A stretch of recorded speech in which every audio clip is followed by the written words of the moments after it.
He's gone. Yes, what? Yes. Shall I sing the song at the end of the show? I guess you can do that if you wish. Let's begin. We're now live on YouTube. Hi, my name is Paul Sugarman. This is the Instant Shakespeare Company, and today we are going to be reading Love's Labour's Lost from the first folio by William Shakespeare. And my name is Paul Sugarman. I'm the founder of the Instant Shakespeare Company, and today I will be playing Ferdinand, King of Navarre. And Jennifer. Hi, my name is Jennifer Finger. I'm in Houston, Texas. Today I'm reading the roles of Lady Catherine, Nathaniel, and Marcad. Okay. And Virginia. Hello, I'm Virginia Hammer, and I'm doing Princess of France. Okay. And Yasha. Hi, my name is Yasha Bilan, and I'm reading the parts of Constable Dull and Rosalie. Mm-hmm. And Eleanor. I'm playing the roles of Dumaine, Forrester, and Holofernes. All right. And Ken. I'm Ken Wayne. I'm doing Longbill and Custard or Thumb. Okay. And Kitty. I'm Kitty Chen. I'm playing a number of roles.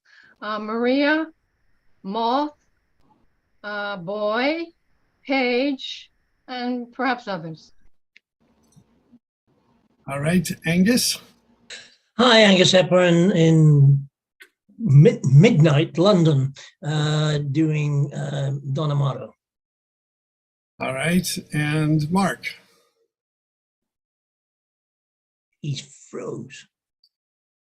He's frozen. Okay. Hi, I'm Mark Gehring, and I'm playing. What? Mark Gehring playing Barone. Yeah. Oh, you didn't hear me? Oh, damn.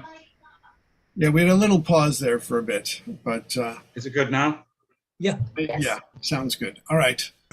So let us begin. And again, when you're in the scene, you got your video and audio on and off when not. So anyways, Love's Labour's Lost by William Shakespeare, Actus Primus. Enter Ferdinand, King of Navarre, Baron, Longueville, and Dumaine. Baron, Longueville, and Dumaine. Let fame that all hunt after in their lives live registered upon our brazen tombs, and then grace us in the disgrace of death, when, spite of cormorant devouring time, the endeavor of this present breath may buy that honor which shall bait his scythe's keen edge and make us heirs of all eternity.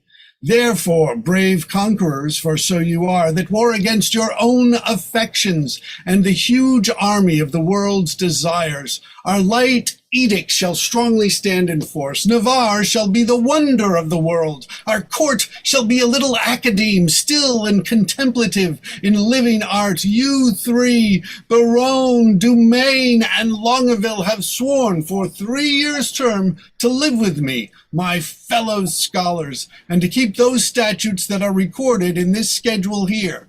Your oaths are passed. Now subscribe your names, that his own hand may strike his honor down that violates the smallest branch herein.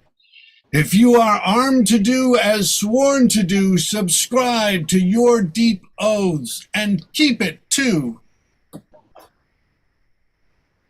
I am resolved. 'Tis but a 3 years fast. The mind shall banquet though the body pine.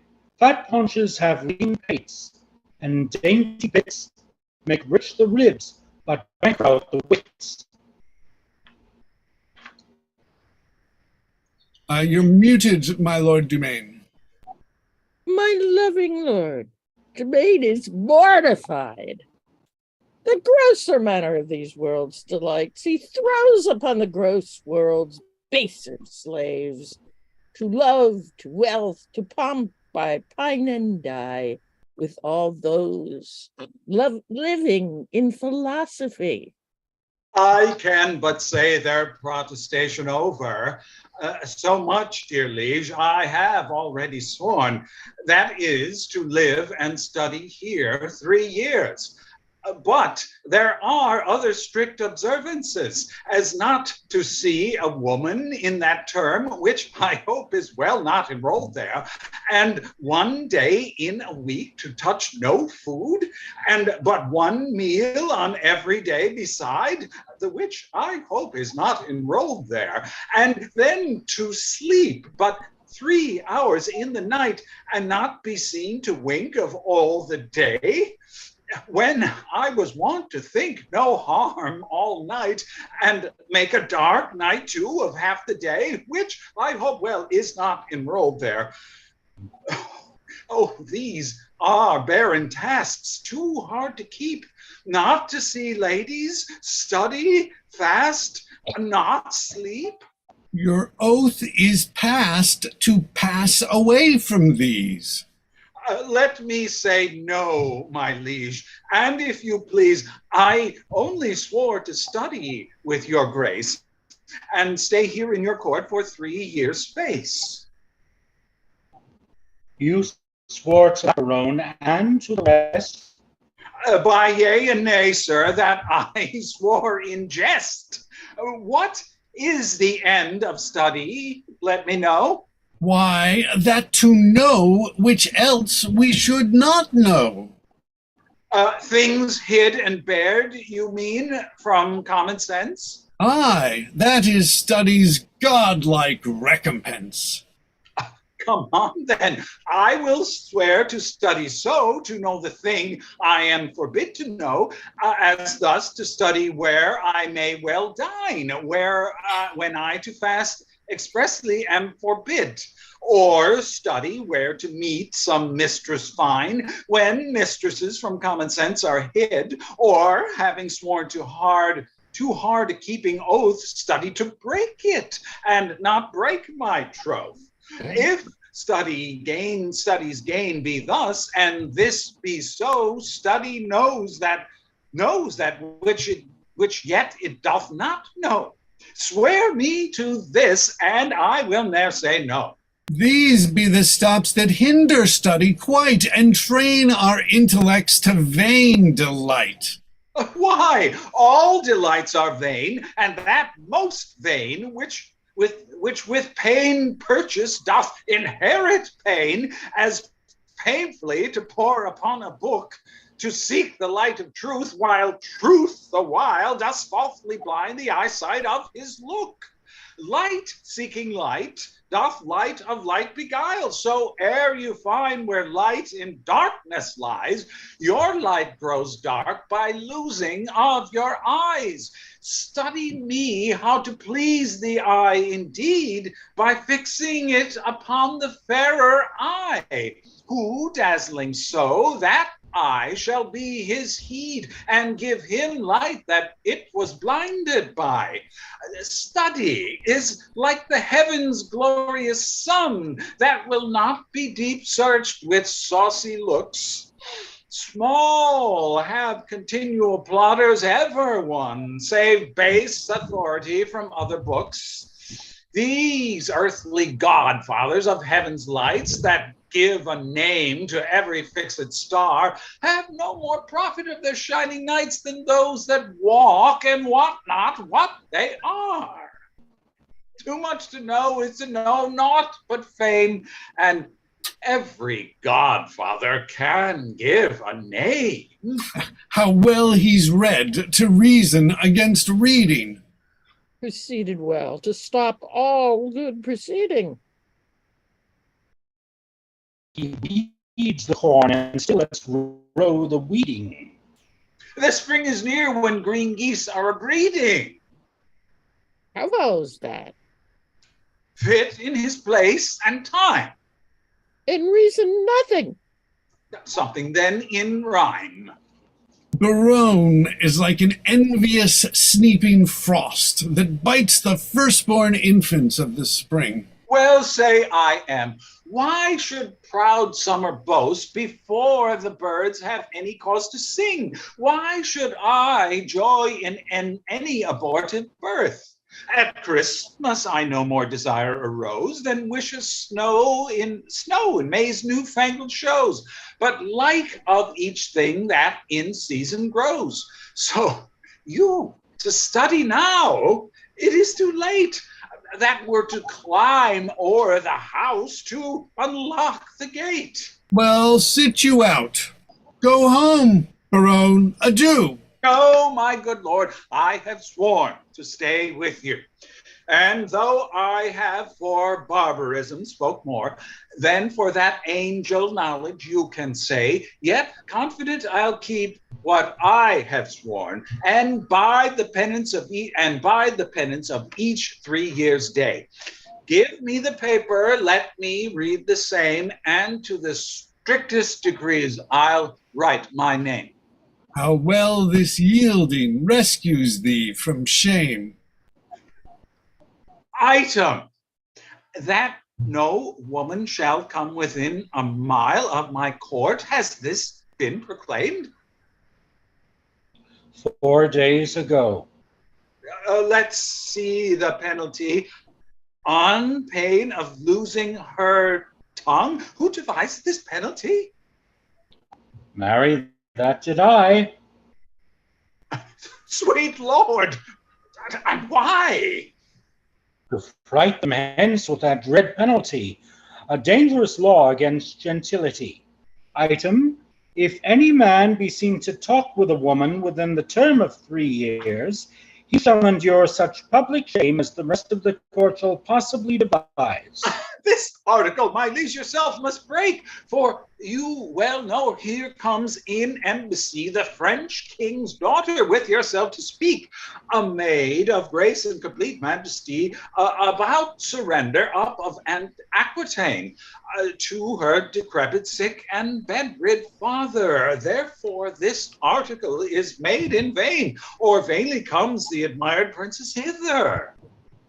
What say you, lords? Why, this was quite forgot. So study evermore is overshot. While it doth study to have what it would, it doth forget to do the thing it should.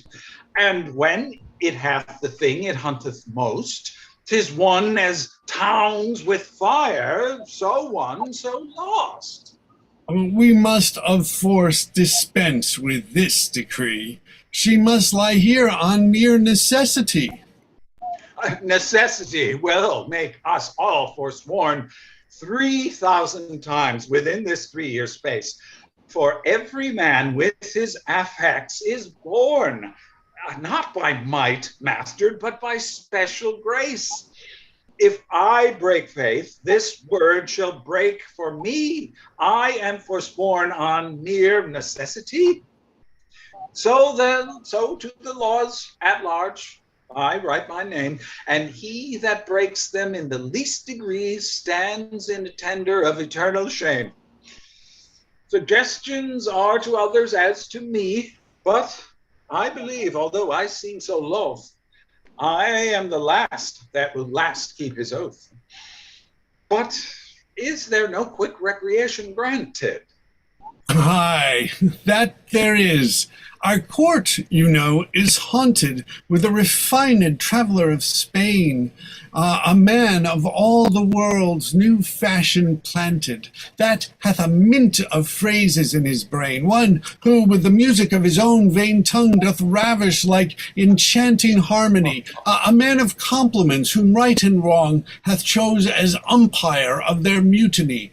This child of fancy, that Armado hight, for interim to our studies shall relate in high-born words the worth of many a knight from tawny Spain lost in the world's debate. How you delight, my lords, I know not I, but I protest I love to hear him lie, and will use him for my minstrelsy. Armando is a most illustrious wight, a man of fire, new words, fashions all night. Cluster the swain, and he shall be our sport, and so to study 3 years is but short. Enter Constable with Custard with a letter. which is the Duke's own person? Can you hear me? Yes, we can hear you. This fellow, Duke's own person.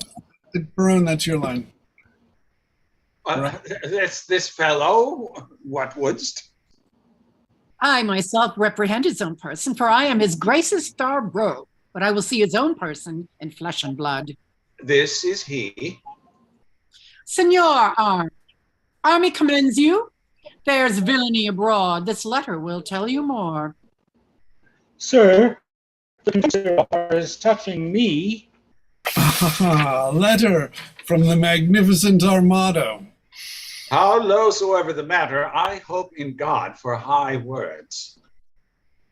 I hope for a low grant us patience.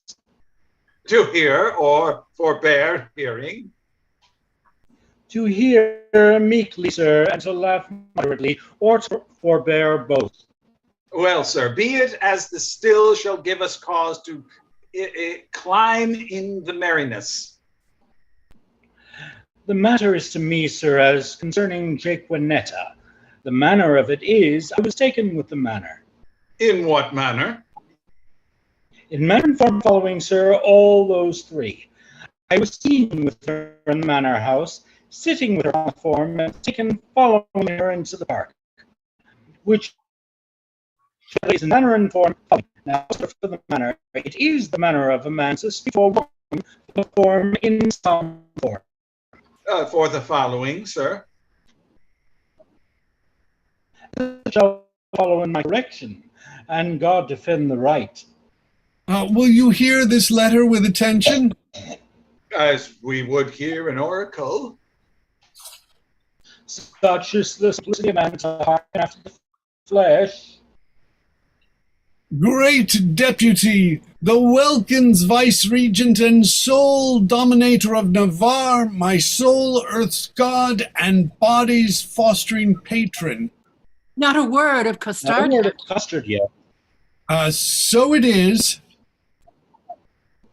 It may be so, but if he say it is so, he isn't telling true, but so. Peace. Be to me, and every man that dares not fight, No words. of other men's secrets, I beseech you. So it is, besieged with sable-colored melancholy, I did commend the black oppressing humor to the most wholesome physic of thy health-giving air.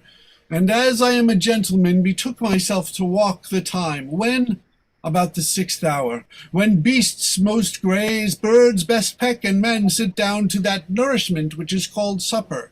So much for the time when. Now for the ground which I meant I walked upon, it is eclipsed thy park. Then for the place where I mean I did encounter that obscene and most preposterous event that draweth from my snow-white pen the ebon-colored ink, which here thou viewest, beholdest, surveyest, or seest. But to the place where it standeth north-northeast, and by east from the west corner of thy curious knotted garden. There did I see that low-spirited swain, that base minnow of thy mirth, Me? that unlettered small knowing soul, Me? that shallow vassal, Still me? which, as I remember, hight Costard.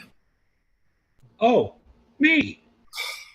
Sorted and consorted contrary to thy established proclaimed edict and continent canon, which but with this I passion to say, wherewith With a wench? with a child of our grandmother Eve, a female, or for thy more sweet understanding, a woman, him I, as my ever esteemed duty pricks me on, have sent to thee to receive the meed of punishment by the sweet graces officer Anthony Dull, a man of good repute, carriage, bearing, and estimation. That's actually you, Dull. That's, yeah. Me. and shall please you, I am Anthony Dull. For Jaquenetta, so is the weaker vessel called, which I apprehended with the aforesaid swain, I keep her as a vessel of thy law's fury, and shall at the least of thy sweet notice bring her to trial. Thine in all compliments of devoted and heart-burning heat of duty, Don Adriano de Armado. This is not so well as I looked for, but the best that I ever heard. Aye, the best for the worst. But, sirrah, what say you to this? Sir, I confess the wench. Did you hear the proclamation? I do confess much of the hearing it, but little of marking of it. It was proclaimed a year's imprisonment to be taken with a wench. I was taken with none, sir. I was taken with a damosel. Well, it was proclaimed a damosel. This was no damosel neither, sir. She was a virgin. It is so very too, for it was proclaimed virgin. If it were, I'd deny her virginity. I was taken with a maid. This maid will not serve your turn, sir. This maid will serve my turn, sir. Sir, I will pronounce your sentence. You shall fast a week with bran and water.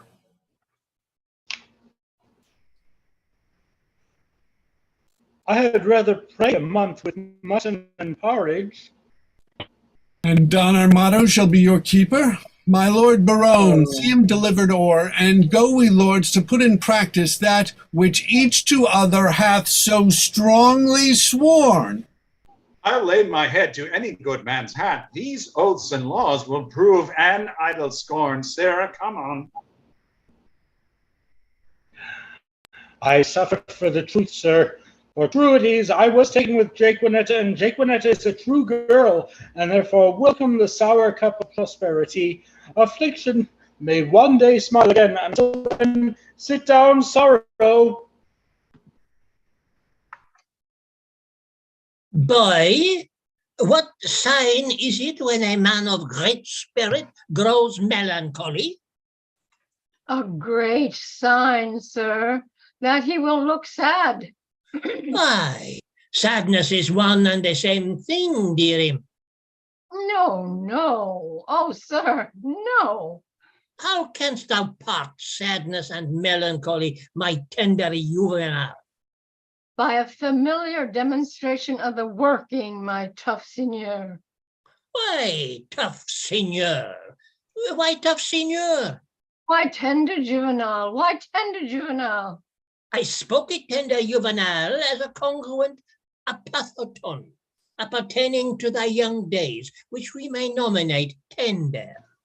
And I, tough seigneur, as an appurtenant title to your old time, which we may name tough. Pretty and apt. How mean you, sir? I pretty and my saying apt? Or I apt and my saying pretty? Thou pretty because little. Little pretty because little. Wherefore apt? And therefore apt because quick. Speak you this in my praise, master? In thy condign praise. I will praise an eel with the same praise. What, that an eel is ingenuous? That an eel is quick. Oh, I do say thou art quick in answers. Thou heat'st my blood. I am answered, sir. I love not to be crossed. He speaks the mere contrary. Crosses love not him. I have promised to study 3 years with the Duke. Well, you may do it in an hour, sir. Impossible. How many is one thrice told? I am ill at reckoning. It fits the spirit of a tapster. You are a gentleman and a gamester, sir. Oh, I confess both. They are both the varnish of a complete man. Then I am sure you know how much the gross sum of Deus Ace amounts to, It doth amount to one more than two. which the base vulgar call 3. True. Oh boy. Why, sir, is this such a piece of study? Now here's 3 studied ere you'll thrice wink, and how easy it is to put years to the word 3 and study 3 years in 2 words. The dancing horse will tell you. A most fine figure. To prove you a cipher. I will hereupon confess I am in love, and as it is base for a soldier to love, so am I in love with a base wench.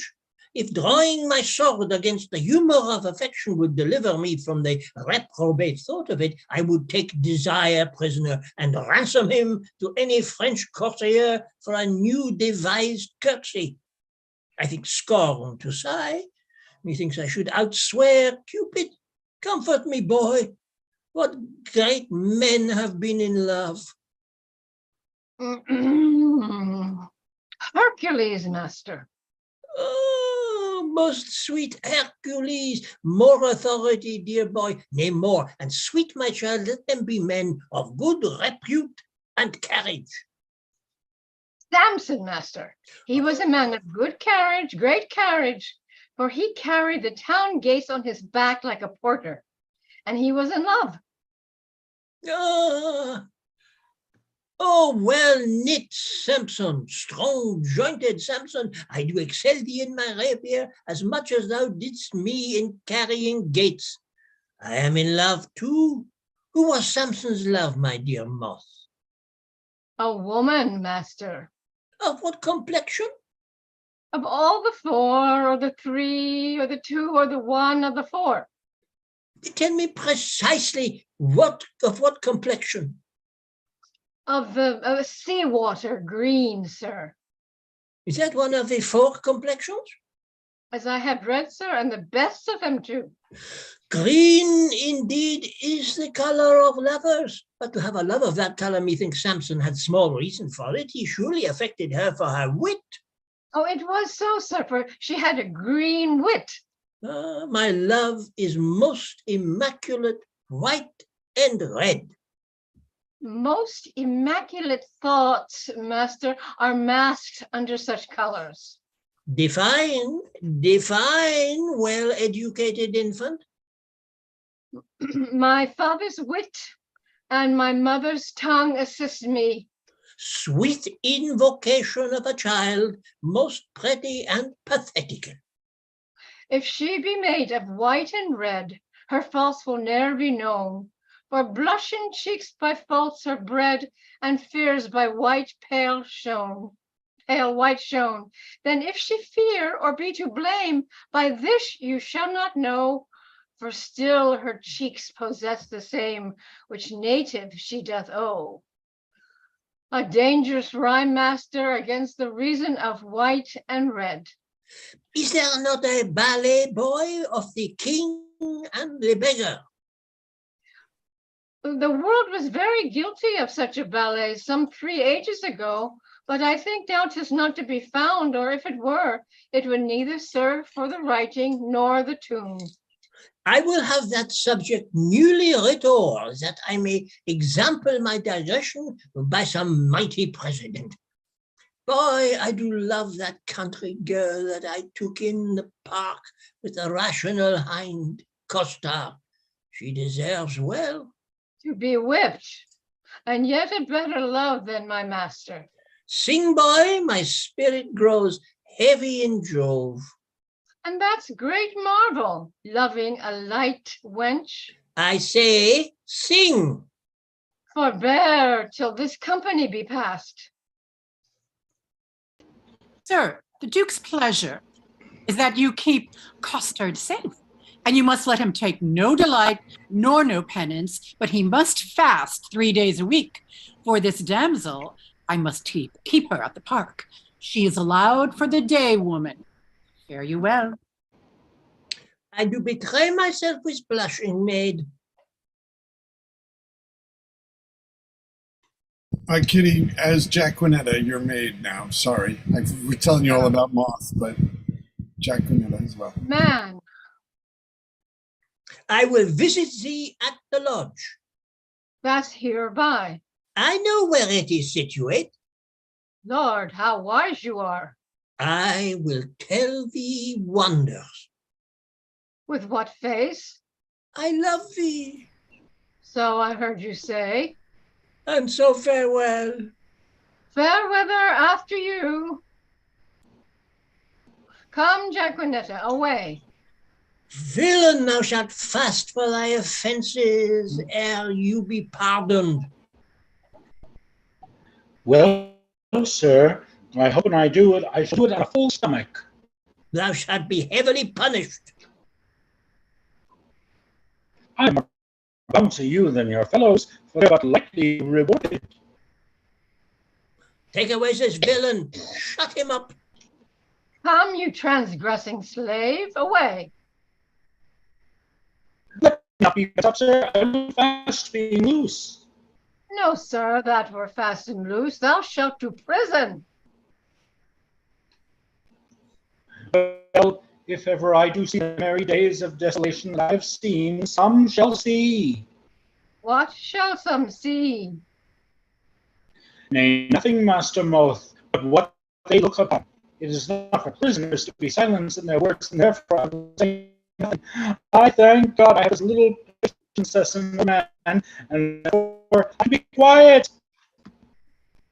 I do affect the very ground, which is base, where her shoe, which is baser, guided by her foot, which is basest, doth tread.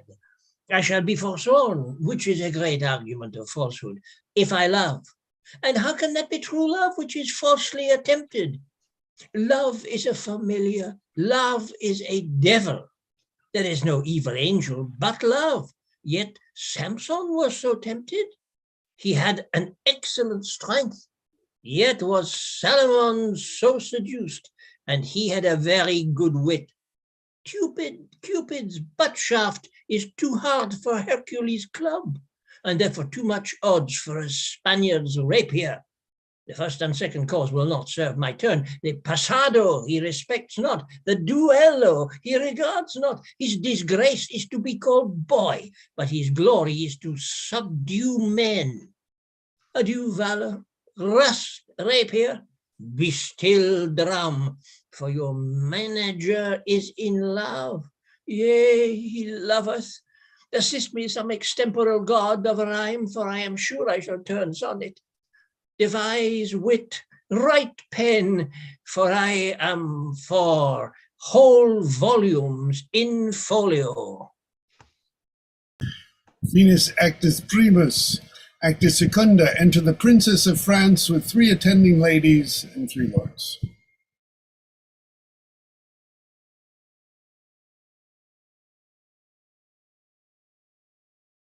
Wait.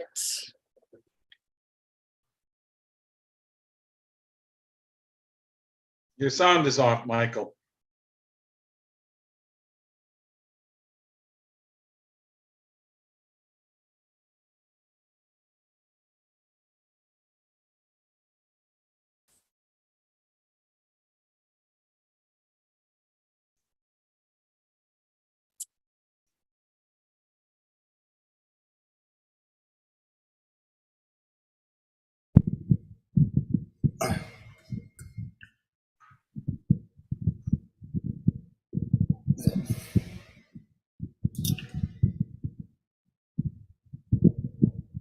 Michael? All right, let me just read it, and then when Michael's back, you will take over. Now, madam, summon up your dearest spirits. Consider who the king your father sends, to whom he sends, and what's his embassy. Yourself held precious in the world's esteem, to parley with the sole inheritor of all perfections that a man may owe. Matchless Navarre, the plea of no less weight than Aquitaine, a dowry for a queen, be now as prodigal of all dear grace as nature was in making graces dear, when she did starve the general world beside, and prodigally gave them all to you. Good Lord My beauty, though but mean, needs not the painted flourish of your praise. Beauty is bought by judgment of the eye, not uttered by base sale of chapmen's tongues. I am less proud to hear you tell my worth than you much willing to be counted wise in spending your wit in the praise of mine. But now, to task the tasker, good Boyet. Oh, it's still me? You are not ignorant. All telling fame doth noise abroad. Navarre hath made a vow. Till painful study shall outwear 3 years, no woman may approach his silent court. Therefore, to us seemeth it a needful course, before we enter his forbidden gates, to know his pleasure. And in that behalf, bold of your worthiness, we single you as our best moving fair solicitor. Tell him, the daughter of the King of France, on serious business, craving quick dispatch, importunes personal conference with his grace. Haste, signify so much while we attend, like humble visaged suitors, his high will. Proud of employment, willingly I go. All pride is willing pride, and yours is so. Who are the votaries, my loving lords, that are vow fellows with this virtuous duke?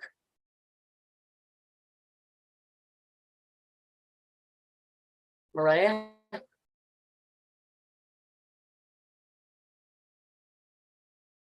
Hey, Kitty, sorry.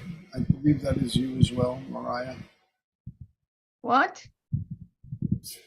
Sorry. Mariah? Am I Minute Mariah? 24? I thought. I know him, madam, at a marriage feast between El Perigord and the beauteous heir of Jacques Fauconbridge solemnized. In Normandy saw I this Longueville, a man of sovereign parts he is esteemed, well fitted in arts, glorious in arms. Nothing becomes him ill that he would well. The only soul of his fair virtue's gloss, if virtue's gloss will stain with any soil, is a sharp wit matched with too blunt a will, whose edge hath power to cut, whose will still wills. It should none spare that come within his power. Some merry mocking lord, belike, is it so?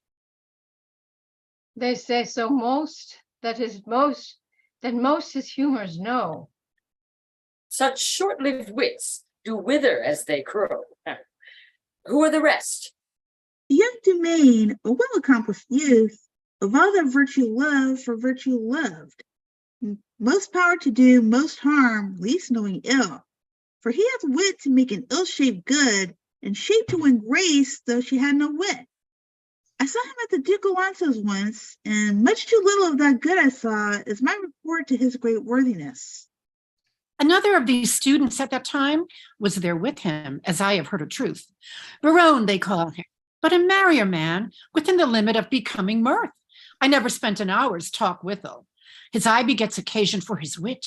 For every object that the one doth catch, the other turns to a mirth-moving jest, which his fair tongue, conceits expositor, delivers in such apt and gracious words that aged ears play truant at his tales, and younger hearings are quite ravished. So sweet and valuable is his discourse. But bless my ladies, are they all in love? That every one her own hath garnished with such bedecking ornaments of praise. Here comes Boyet. Now, what admittance, Lord?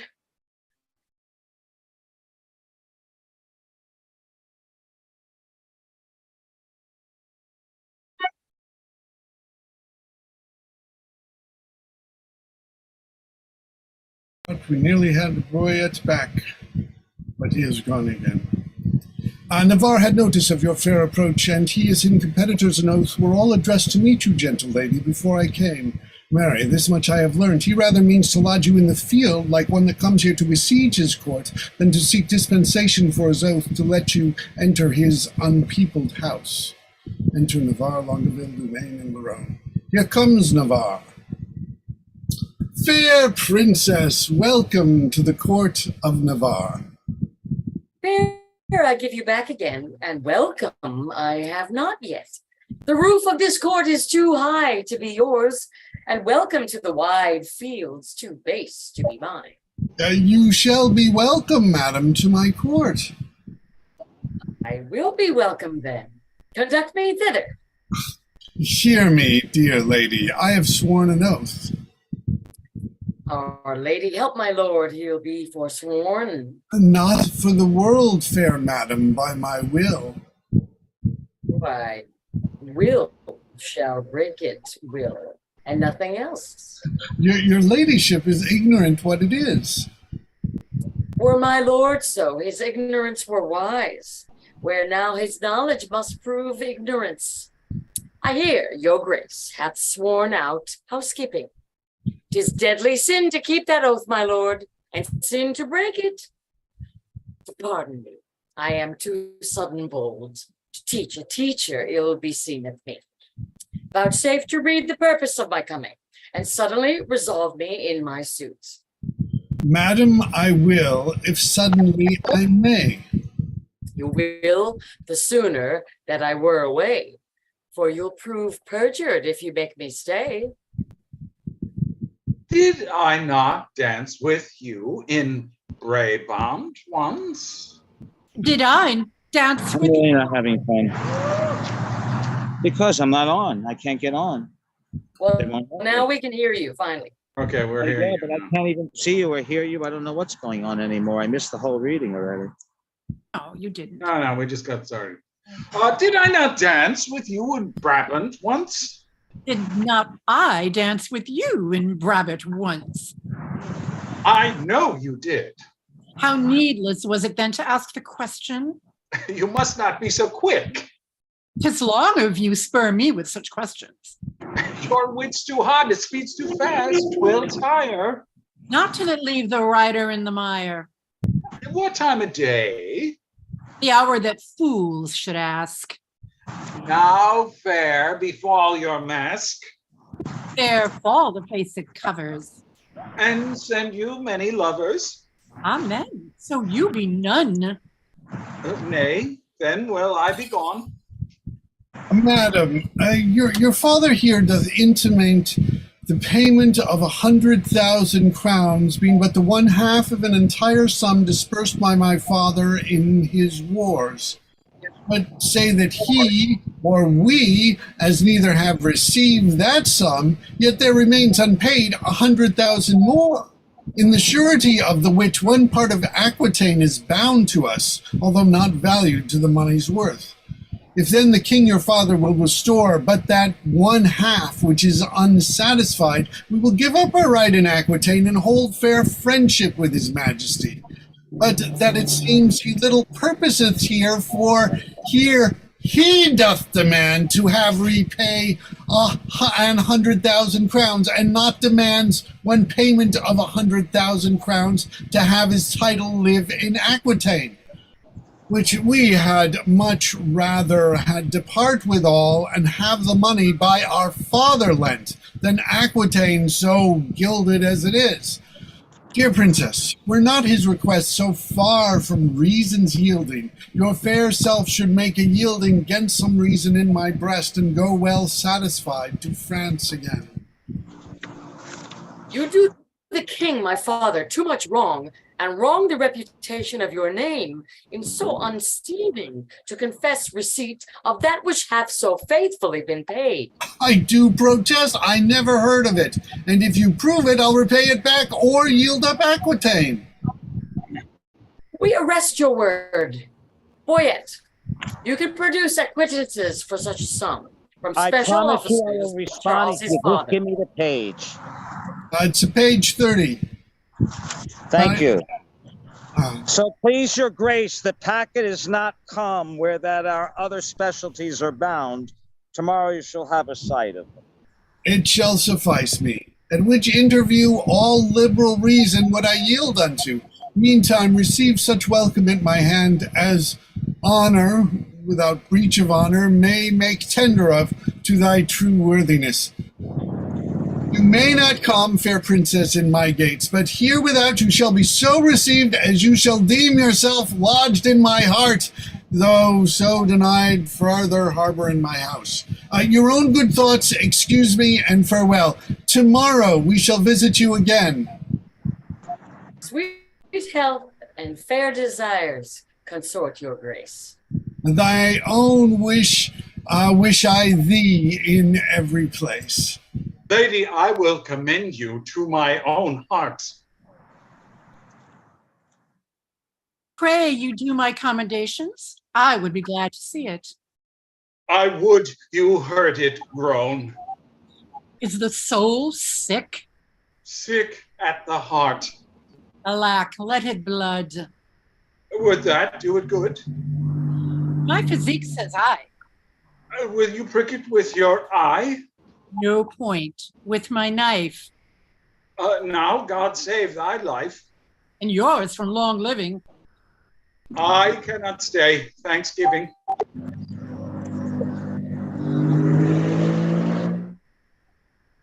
Sir, I pray you a word. What lady is that singing? That's the heir of Alanson. Rosalind's her name. A gallant lady. Monsieur, fare you well. I beseech you a word. What is she in the white? Oh, woman sometimes, if you saw her in the light. The chance light in the light. I desire her name. She hath one but for herself. To desire that were a shame. Pray you, sir, whose daughter? Her mother's. I have heard. God's blessing her your beard.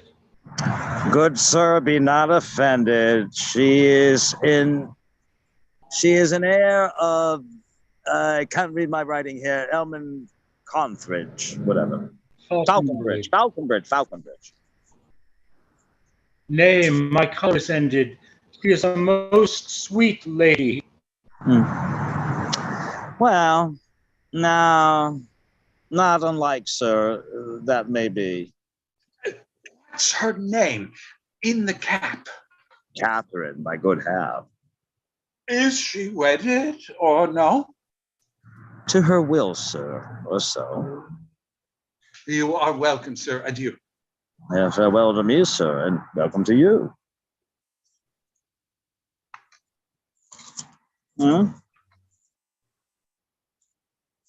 Kitty?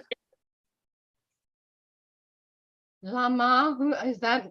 When was that Lama? That last is Baron, the merry madcap lord. Not a word with him, but a jest. And every jest but a word.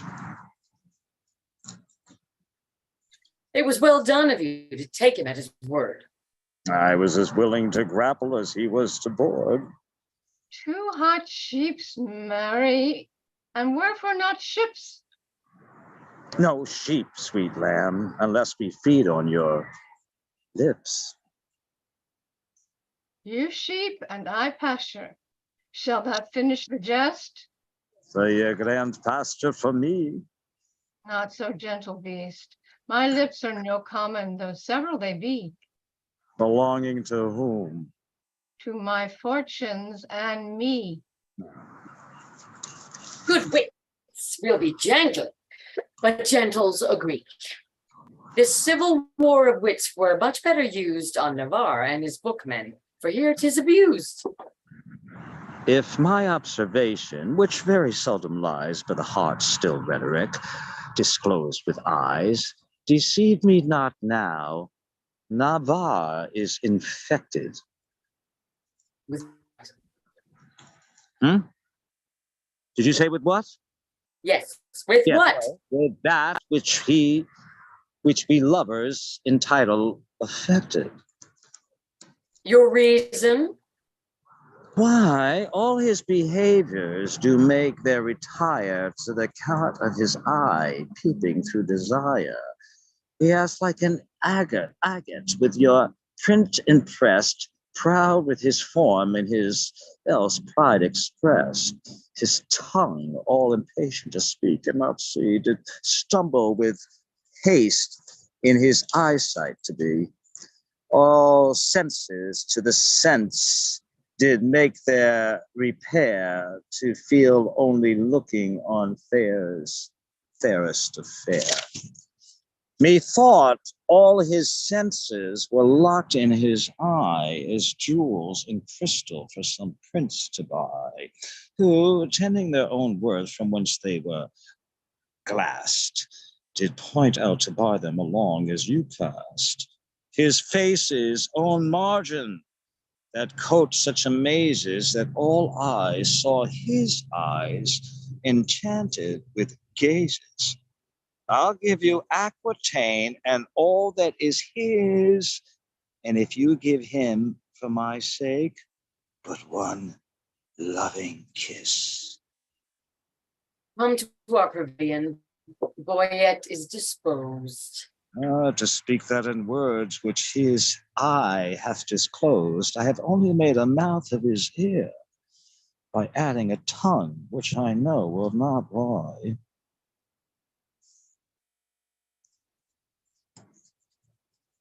Thou art an old lovemonger, and speakest skillfully.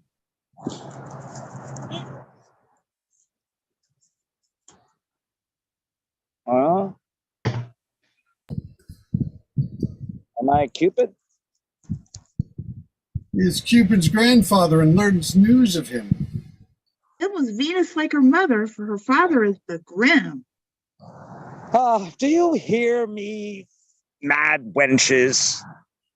No. Oh, what did you see? I are way to be gone. You're too hard for me.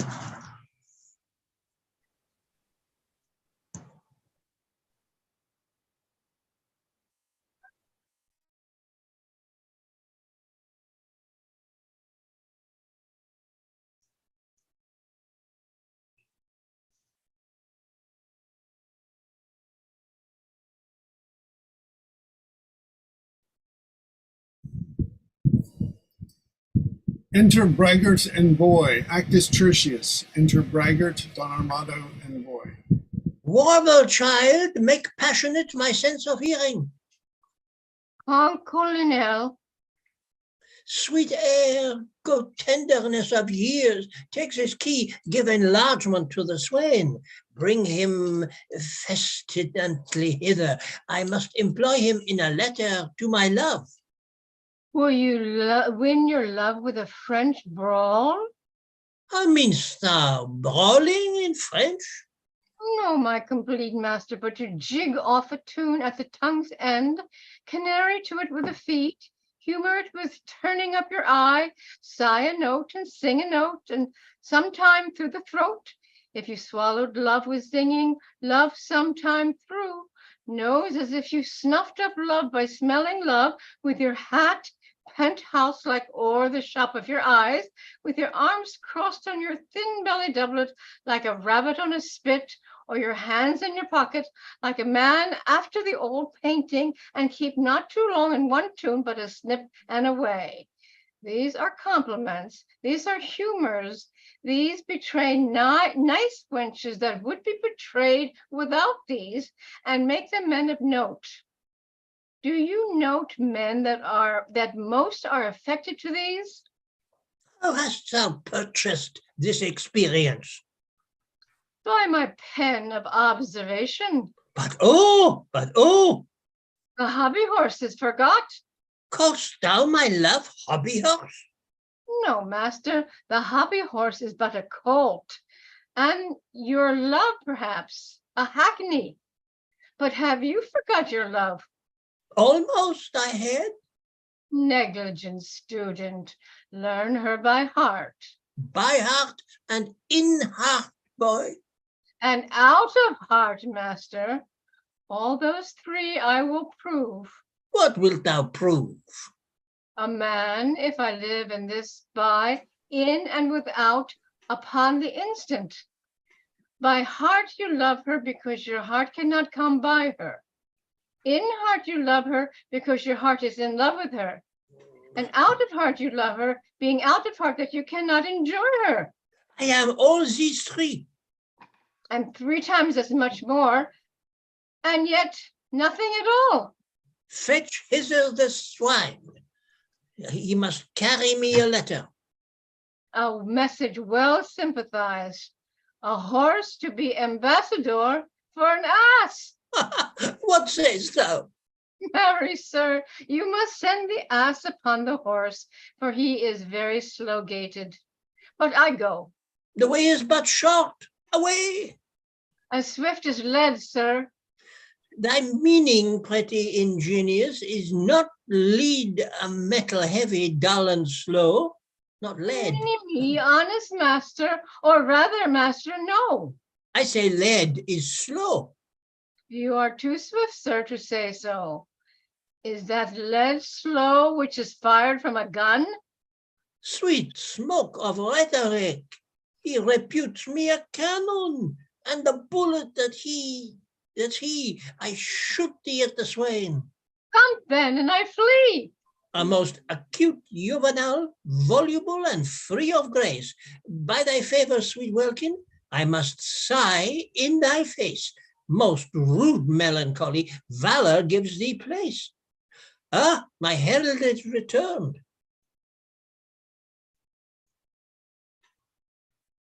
You're now the page. Okay. And we also need... Oh, wonder, master, here's a custard broken in a shin. Some enigma, some riddle, come, thy l'envoi begin. No, no real, no envoy, no salve, email, sir. Oh, sir. A plain plan, no envoy, sir. By virtue thou enforcest laughter, thy silly thought, my spleen, the heaving of my lungs provokes me to ridiculous smiling. Oh, pardon me, my stars, doth the inconsiderate take salve for l'envoi, and the word l'envoi for a salve? Do the wise think them other? Is not l'envoi a salve? No, page, it is an epilogue, or discourse to make plain some obscure precedence that hath tofore been fain. Now, will I begin your moral, and do you follow with my envoy? The fox, the ape, and the humble bee were still at odds, being but 3, until the goose came out of door, staying the odds by adding 4. A good l'envoi, ending in the goose. Would you desire more? The boy had sold him a bargain. A goose that's flat. Sir, your goose be fat.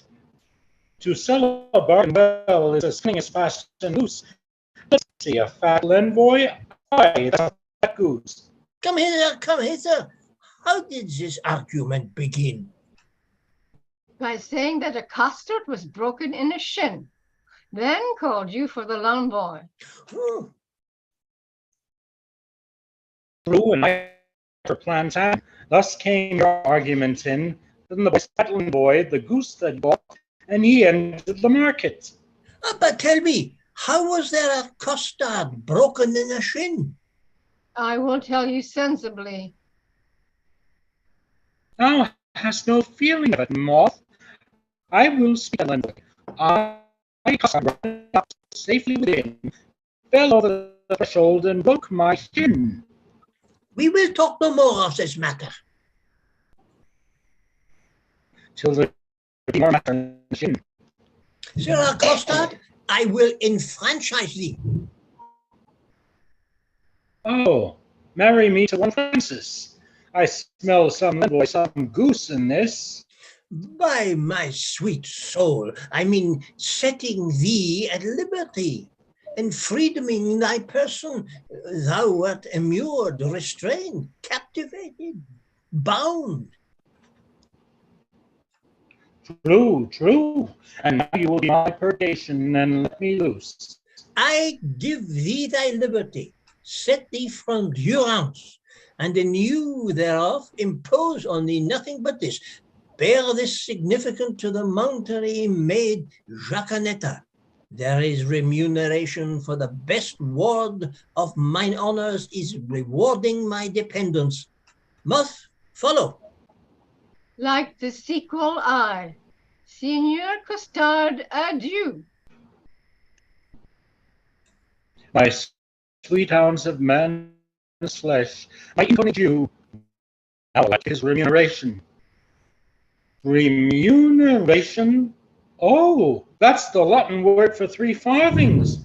3 farthings, remuneration. What's the price of this inkle? A penny? No, I'll give you a remuneration. Why, it carries its remuneration. Why, it is a fairer name than a French crown. I will never buy and sell out of this word. Oh, my good knave Costard, exceedingly well met. Pray, sir, how much carnation ribbon may a man buy for a remuneration? What is a remuneration? Marry, sir, halfpenny farthing. Oh, why then 3 farthings worth of silk. I thank your worship, God be with you. Oh, stay, slave, I must employ thee. As thou wilt win my favor, good my knave, do one thing for me that I shall entreat. When would you have it done, sir? Oh, this afternoon. Well, I will do it, sir. Fare you well. Although thou knowest not what it is. I shall know, sir, when I've done it. Why, villain, thou must know first.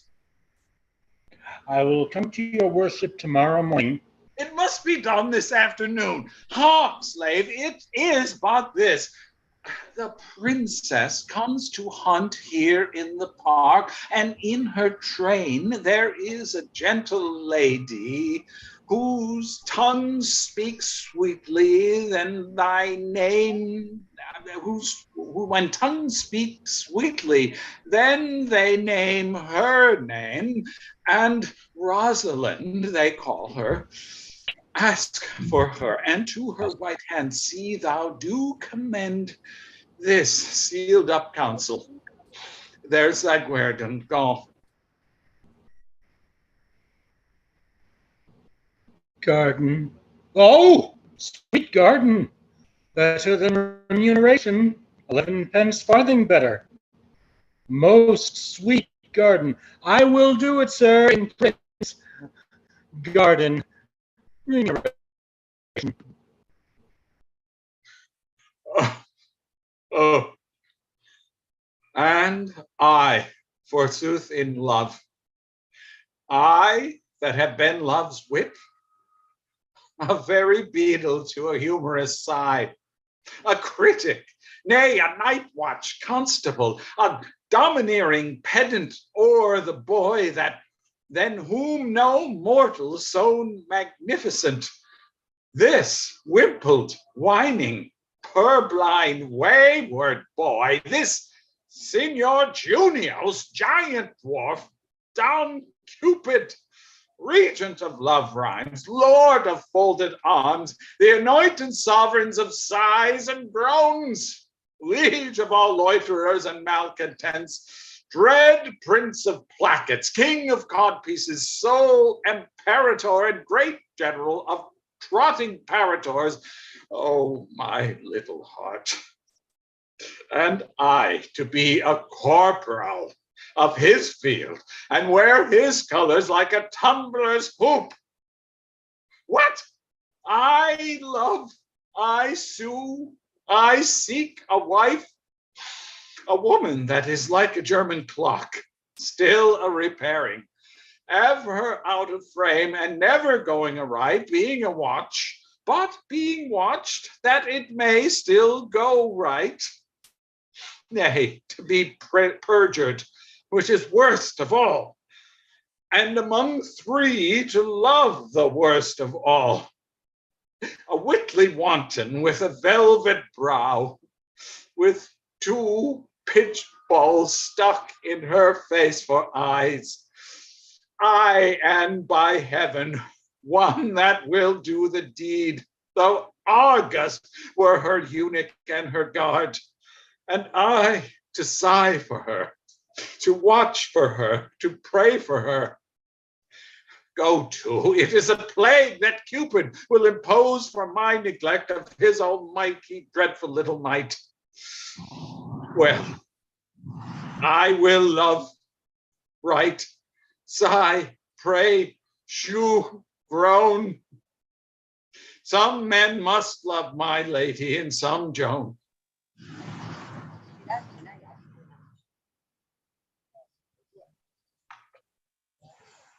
Actus Quartus, enter the princess, a forester, her ladies and her lords.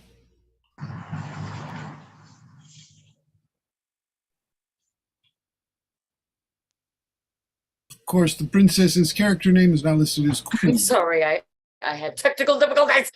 Was that the king that spurred his horse so hard against the steep uprising of the hill? I know not, but I think it was not he. Where it was, showed a mounting mind.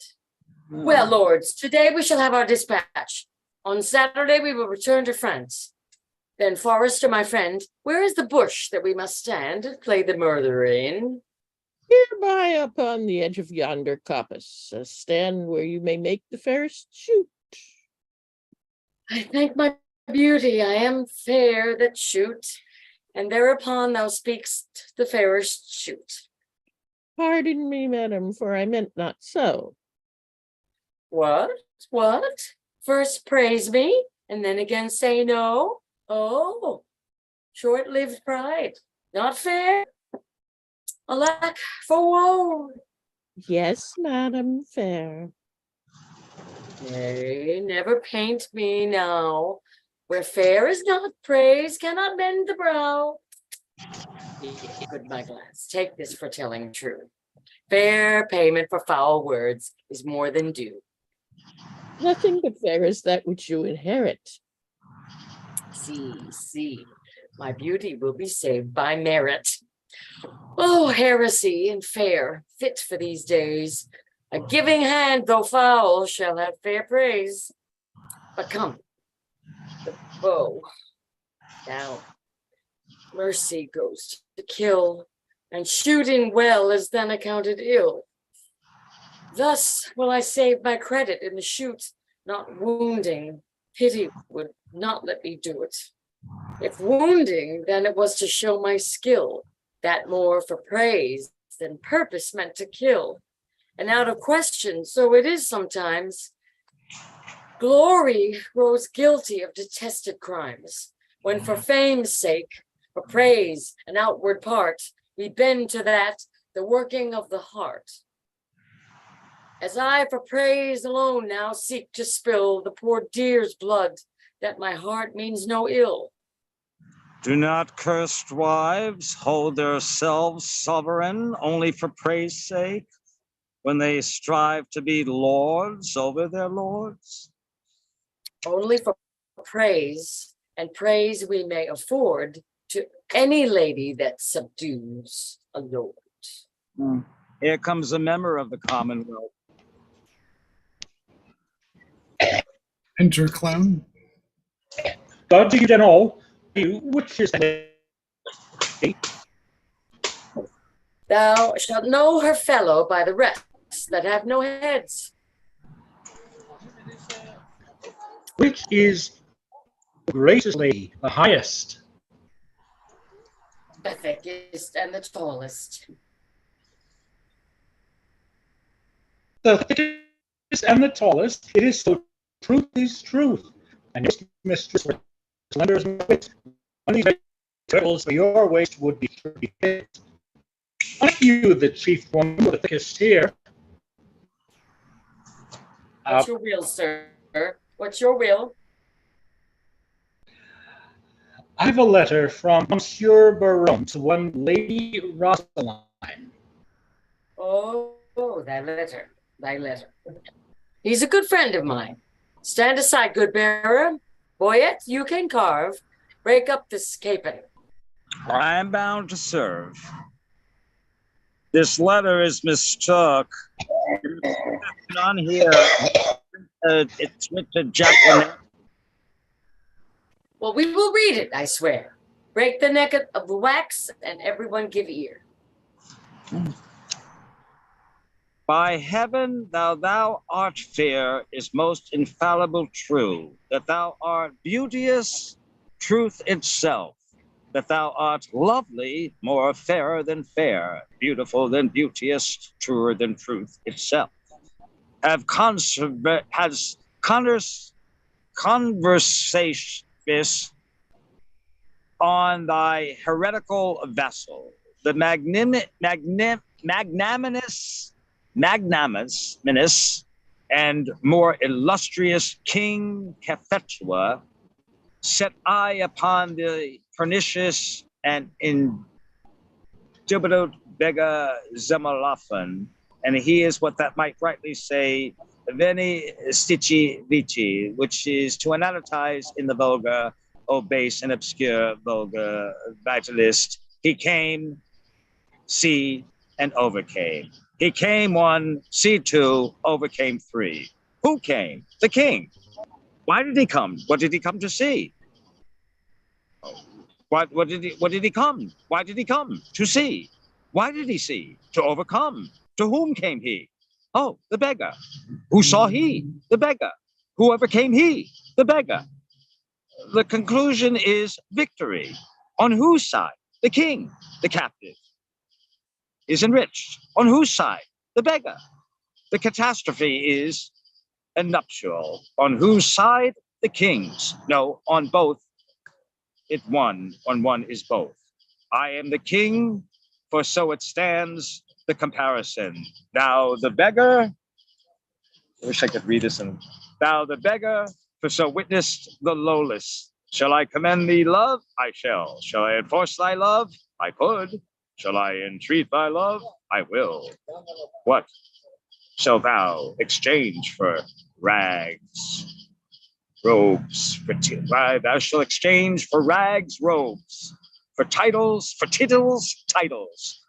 For thyself, me, thus exposing thy reply, I profane my lips on thy foot, my eyes on thy picture, and my heart on thy every part.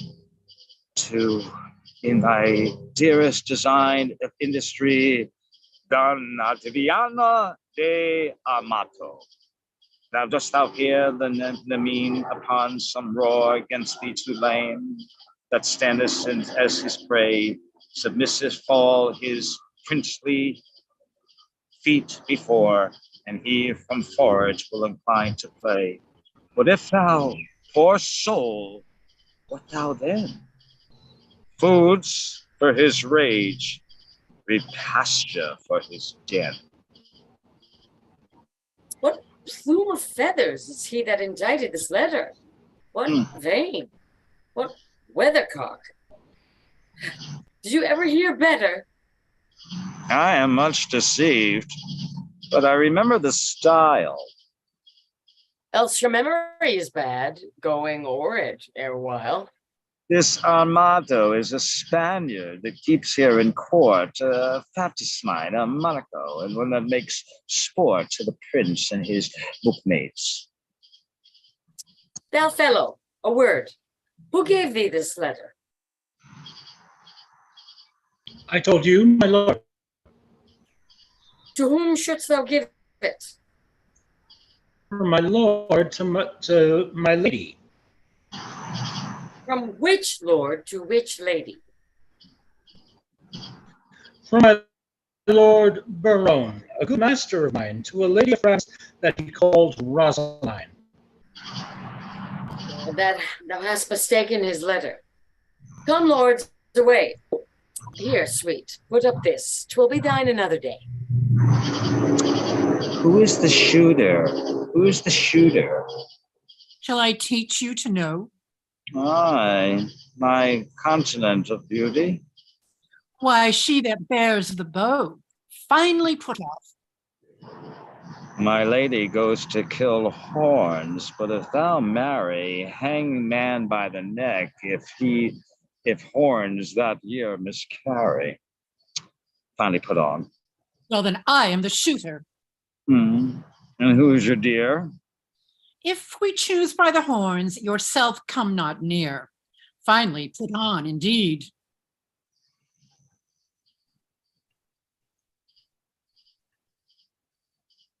Well, Maria? Maria? Oh, Jennifer, just do them. You can wrangle with her blade, and she strikes at the brow.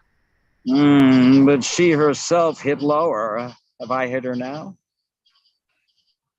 Shall I come upon thee with an old saying that was a man when King Pippin of France was a little boy, as touching the hit it? So I may answer thee with one as old as that was a woman, where Queen Guinevere of Britain was a little wench, as touching. Did that hit it? Thou canst not hit it. Hit it, hit it. Thou canst not hit it, my good man. I cannot, and I cannot, another can. By my troth, most By pleasant. my troth most pleasant, how both did fit it. That's done. A mark marvelous well shot, for they both did hit. Mark, oh Mark, but that mark a mark, says my lady. Let that mark have a prick, so meet as if it may be. Why did the bow hand? Ye faith your hand is out. Indeed, you must shoot nearer and never hit the clouds. And if my hand be out, and then be like your hand is it in. Then we'll seek at the upshoot by keeping the it in. Come, come, you talk greasily, your lips grow foul. It's too hard for you a trick, sir. Challenge her to bowl. I fear too much rubbing. Good night, my good. By my soul, Swain, a most simple clown. Lord, Lord, how the lady I put him down. Oh, my troth, most sweet jests, most inconceivable wit, when it comes so smoothly off, so obscenely as it were, so fit. Our mother, to the side, oh, a most dainty man. To see him walk before a lady and to bear her fan, to see him kiss his hand, how most sweetly will swear, and his page at t'other side, that handful of wit. Ah, heavens, it is most pathetical knit. So la, so la. Exeunt, shoot within. Enter Dull, Holofernes the pedant, and Nathaniel. Very reverent sport, truly, and done in the testimony of a good conscience. The deer was, as you know, sanguis in blood, ripe as a palm water, who now hangeth like a jewel in the ear of Cello the sky, the welcome the heaven, and anon falleth like a crab on the face of Terra, the soil, the land, the earth. Your Holofernes, the epithets are sweetly varied like a scholar at the least. But, sir, I assure ye, it was a buck of the first head. Sir Nathaniel, haut credo. 'Twas not a haut credo, 'twas a pricket. Most barbarous intimation, yet a kind of insinuation, as it were in via, in way of explication facere, as it were replication, or rather ostentare, to show, as it were, his inclination after his undressed, unpolished, uneducated, unproved, untrained, or rather unlettered, or ratherest unconfirmed fashion, to insert again my haut credo for a deer. I said the deer was not a haut credo, 'twas a pricket. Twice sod simplicity. Hic Brutus, O thou monster ignorance, how deformed dost thou look? Sir, he hath never fed of the dainties that are bred in a book. He hath not eat paper, as it were. He hath not drunk ink. His intellect is not replenished. He is only an animal, only sensible in the duller parts. And such barren plants are set before us that we should thankful should be, which we taste and feeling are for those parts that do fructify in us more than he. For as it would ill become me to be vain, indiscreet, or a fool, so were there a patch set on learning to see him in a school. But omne bene, say I, being of an old father's mind, many can brook the weather that love not the wind. You two are bookmen. Can you tell by your wit what was a month old at Cain's birth? That's not 5 weeks old as yet. Dictissima Goodman Doll, Dictissima Goodman Doll. What is dictuma? A title to Phoebe, to Luna, to the moon. The moon was a month old when Adam was no more, and wrought not to 5 weeks when he came to 50. The illusion holds in the exchange. 'Tis true indeed. The collusion holds in the exchange. God comfort thy capacity. I say the illusion holds in the exchange. And I say the pollution holds in the exchange, for the moon is never but a month old. And I say beside that, 'twas a pricket that the princess killed. Sir Nathaniel, will you hear an extemporal epitaph on the death of the deer? And to humor the ignorant called the deer, the princess killed a pricket. Perge, good Monsieur Holofernes, perge. So it shall please you to abrogate scurrility. Will something affect a letter, for it argues facility. The prayerful princess pierced and pricked a pretty pleasing pricket. Some say a sore, but not a sore, till now made sore with shooting. The dogs did yell, put L to sore. Then sorrel jumps from thicket, or pricket sore, or sorrel. The people fall a hooting. If sore be sore, then L to sore makes 50 sores, O sorrel. Of one sore I am 100 make, by adding but one more L. A rare talent. If a talent be a claw, look how he claws him with a talent.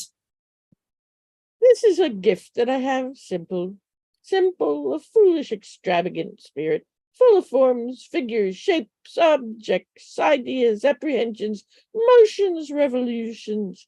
These are begot in the ventricle of memory, nourished in the womb of primitor, and delivered upon the mellowing of occasion.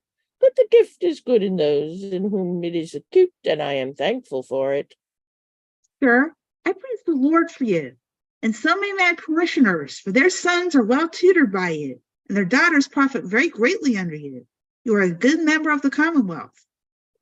Hercule, if their sons be ingenious, they shall want no instruction. If their daughters be capable, I will put them to it. But vir sapis qui pauca loquitur, a soul feminine saluteth us.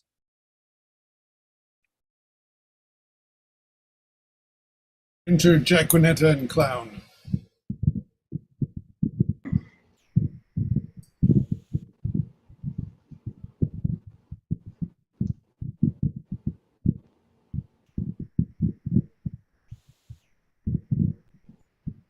A soul feminine saluteth us. Kitty, the Jaquinetta.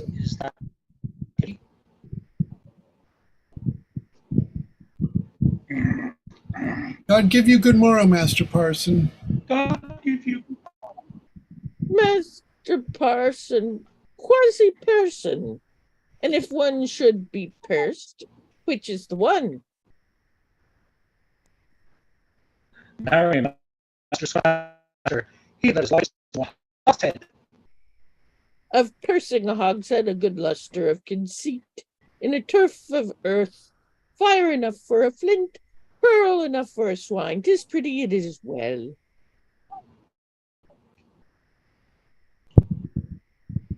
Good Master Parson, be so kind as read me this letter. It was given me by Costard and sent me from Don Armada.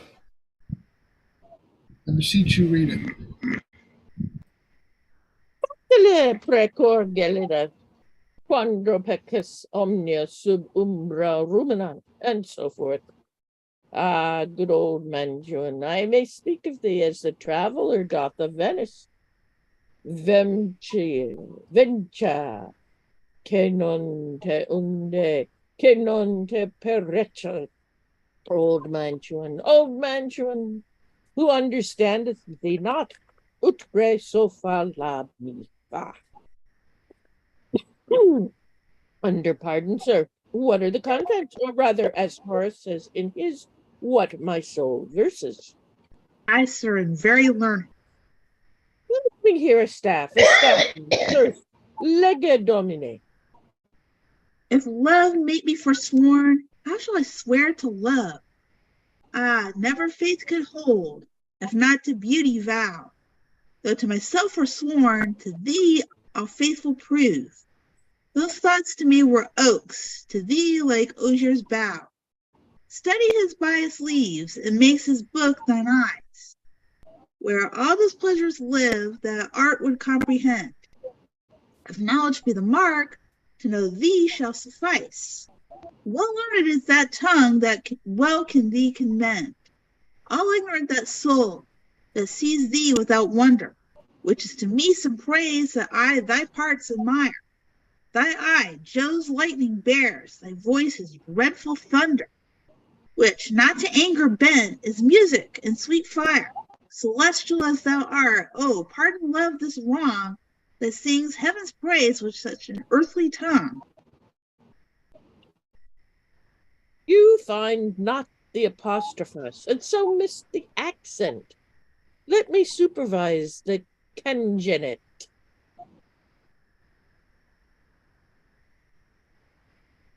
Well, here are only numbers ratified, but for the elegancy. Here are only numbers ratified. But for the elegancy, facility, and golden cadence of poesy, carret. Ovidius Naso was the man, and why indeed Naso, but for smelling out the odoriferous flowers of fancy. The jerks of invention imitares nothing, so doth the hound his master, the ape his keeper, the tired horse his rider. But damosella virgin, was this directed to you?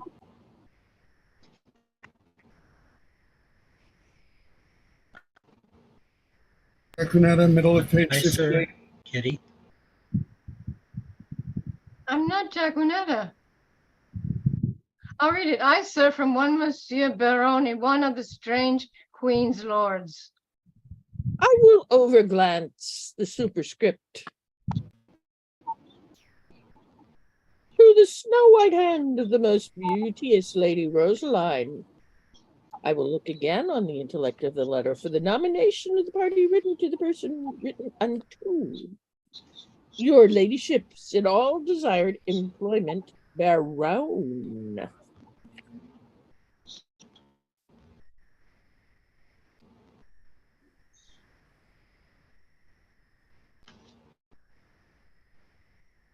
Which one was that? That's Jennifer.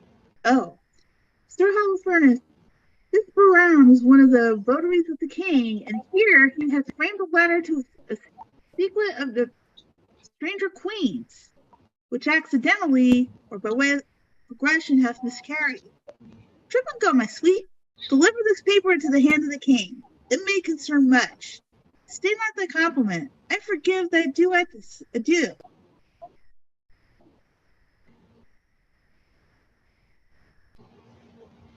That's Jaconetta again. Oxford, go with me. God, sir, God save your life. Have with thee, my girl. Sir, you have done this in the fear of God very religiously, and as a certain father saith. Sir, tell me not of the father. I do fear colorable colors.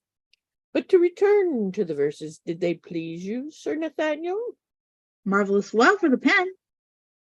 I do dine today at the father's of a certain pupil of mine, where if, being repast, it shall please you to gratify the table with the grace, I will on my privilege I have with the parents of the foresaid child or pupil undertake your bienvenuto, where I will prove those verses to be very unlearned, neither savoring of poetry, wit, nor invention. I beseech your society. And thank you too. For society, saith the text, is the happiness of life. And certes, the text most infallibly concludes it. Sir, I do invite you to, you shall not say me nay, pauca verba. Away, the gentles are at their game, and we will to our recreation.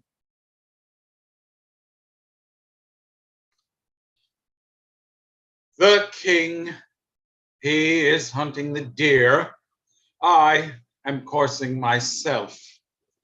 They have pitched a toil. I am toiling in a pitch that defiles. Defile, a foul word. Well, set thee down, sorrow, for so they say the fool said, and so say I, and I, the fool, will prove it, wit. By the Lord, this love is as mad as Ajax. It kills sheep, it kills me. I, a sheep, well proved again at my side. I will not love. If I do, hang me. In faith, I will not. Oh, but her eye. By this light, but for her eye, I would not love her. Yes, for her 2 eyes. Well, I do nothing in the world but lie, and lie in my throat. By heaven, I do love, and it hath taught me to rhyme and to be melancholy. And here is part of my rhyme, and here my melancholy. Well, she hath one of my sonnets already. The clown bore it, the fool sent it, and the lady hath it.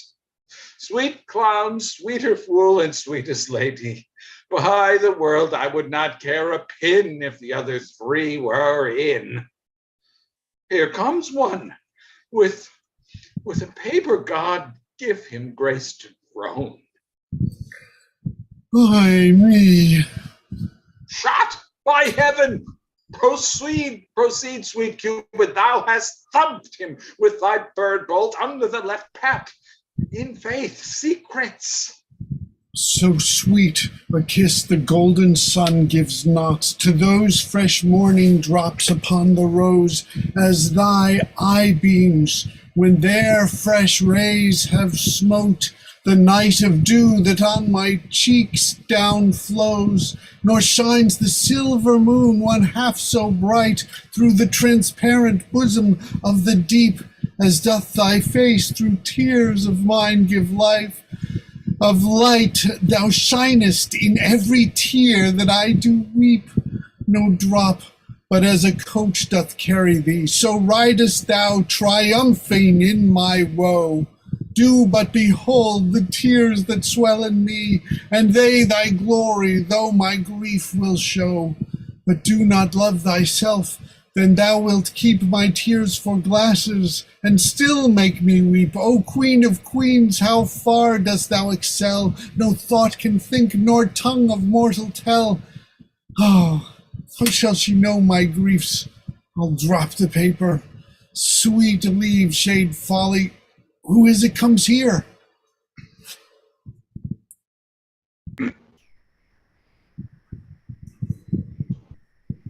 What? Longville and reading? Listen, ear. Now in thy likeness one more fool appear. I am forsworn. Why, he comes in like a perjurer and wearing papers. Oh, sweet fellowship and shame. One drunkard loves another of the name. Am I the first that have been perjured so? I could put thee in comfort, not by two that I know. Thou markest the triumphery, the corner cap of society, the shapes of love's tribune that hangs up simplicity. I fear these stubborn minds lack power to move. Oh, sweet Maria, empress of my love, these numbers will I tear and write in prose. Oh, rhymes are God's unwanton Cupid's foes. Disfigure not his shop. This same shall go. Did not the heavenly rhetoric of thine eye against the world's cold argument persuade my heart to this false perjury? Vows for thee broke deserve not punishment. A woman I forswore, but I would prove thou being a goddess, I forswore not thee. My vow was earthly, thou a heavenly love. Thy grace being gained cures all disgrace in me. Vows are breath, and breath a vapor is. Then thou fairest unto my earth shine, sailest this vapor vow. It is. If broken, then it is no fault mine. If I be broke, what fool is so wise to lose an oath to win paradise? This is the livelier vein which makes flesh a deity, a green goose, a goddess, pure idolatry. God amend us, God amend. We are much out of the way. By whom shall I send this company? Stay. All hid, an old infant play. Like a demigod, here I sit in the sky, and wretched fools' secrets heedfully or I. More sacks to the mill. Oh, heavens, I had my wish. Domain transformed 4 woodcocks in a dish. O most divine cave, Oh, most profane coxcomb. by heaven the wonder of immortal life. By earth she is not corporal. There you lie. Her amber hairs, for foul hath amber coated, An amber-colored raven was well noted. as upright as the cedar. Stoop, I say, her shoulder is with child. As fair as day. Yes, some days, but then no sun must shine. Oh, that I had my wish. And I had mine. And mine too, good Lord. Amen, so I had mine. Is not that a good word? I would forget her, but a fever she reigns in my blood and will remembered be. A fever in your blood, why then incision would let her out in saucers, sweet Miss Prison. Once more I'll read the ode that I have writ. Once more I'll mark how love can vary wit. On a day, alack the day, love, whose month is every May, spied a blossom passing fair, playing in the wanton air. Through the velvet leaves the wind, all unseen, can passage find, that the lover, sick to death, wish himself the heaven's breath. Air, quoth he, thy cheeks may blow, air, would I might triumph so. But alas, my hand is sworn ne'er to pluck thee from thy throne. Thou, alack, for youth unmeet, youth so apt to pluck a sweet. Do not call it sin in me that I am forsworn for thee. Thou for whom Jove would swear, Juno, but an Ethiop were, and deny himself for Jove, turning mortal for thy love. This will I send, and something else more plain, that shall express my true love's fasting pain. Oh, would the King Barone and Longueville were lovers too ill to example ill, would for my forehead wipe a perjured note for none offered, where all alike do dote. Humane, thy love is far from charity, and love's grief desires society. You may look pale, but I should blush, I know, to be or her taken napping so. Come, sir, you blush, as your case is such. You chide at him, offending twice as much. You do not love Maria Longueville? Did never sonnet for her sake compile, nor never lay his wretched arms athwart his loving bosom so deep down his heart? I have been closely shrouded in this bush and marked you both, and for you both did blush. I heard your guilty rhymes, observed your fashion, saw sighs, reeks from you, noted well your passion. Ay me, says one. Oh Jove, the other cries. Oh, her hairs were gold, crystal, the other's eyes. You would for paradise break faith and troth, and Jove for your love would infringe an oath. What will Barone say, when that he shall hear faith infringed, which such zeal did swear? How will he scorn? How will he spend his wit? How will he triumph, leap, and laugh at it? For all the wealth that ever I did see, I would not have him know so much by me. Now I step forth to whip hypocrisy. Ah, good my liege, I pray thee, pardon me. Good heart, what grace hast thou thus to reprove these worms for loving that art most in love? Your eye does make no couches in your tears. There is no certain princess that appears. You'll not be perjured, 'tis a hateful thing. Tush, none but minstrels like of sonneting. But are you not ashamed? Nay, are you not, all three of you, to be thus much o'ershot? You found his moth, the king your moth did see, but I, a beam, doth find in each of three. Of what a scene of foolery have I seen, of sighs, of groans, of sorrow, and of teen.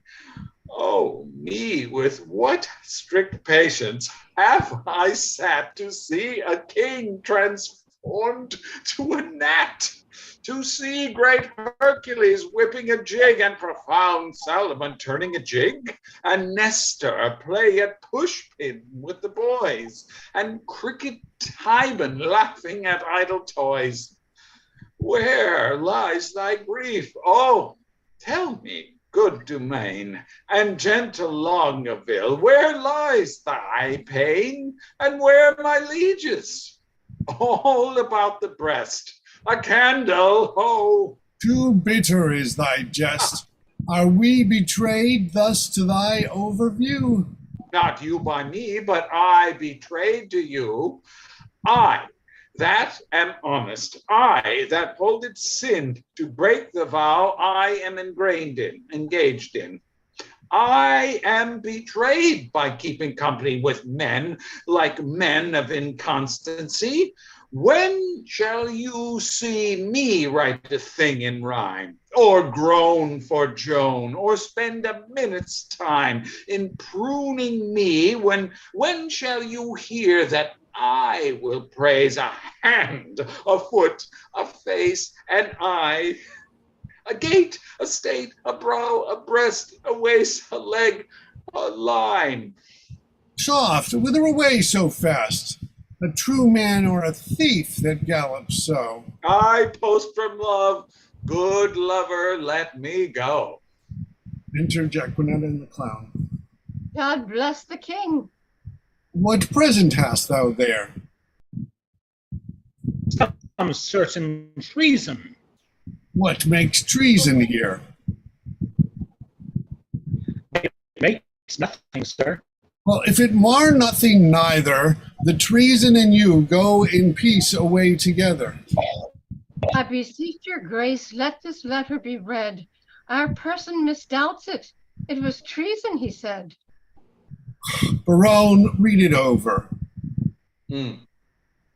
Where hadst thou it? Of Costard. Where hadst thou it? Of Don Adramadio. Don Adramadio. Oh, now, what is in you? Why dost thou tear it?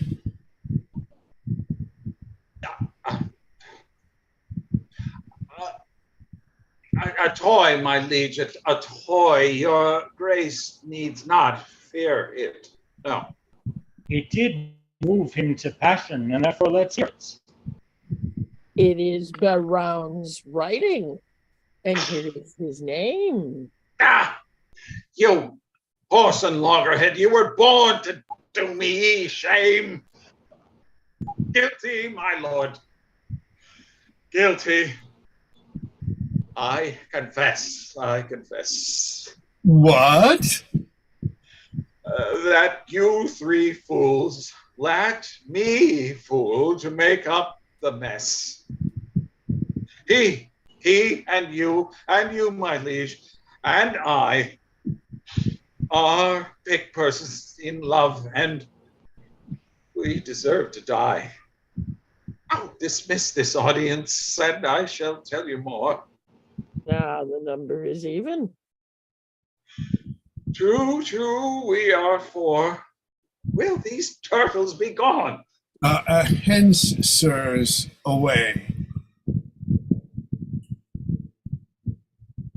Walk aside the joke and let the traitors stay. Sweet lords, sweet lovers, oh, let us embrace. As true we are as flesh and blood can be. The sea will ebb and flow, heaven will show his face. Young blood doth not obey an old decree. We cannot cross the cause why we are born, therefore all of us hands must we be forsworn. What, did these rent lines show some love of thine? Did they, quoth you?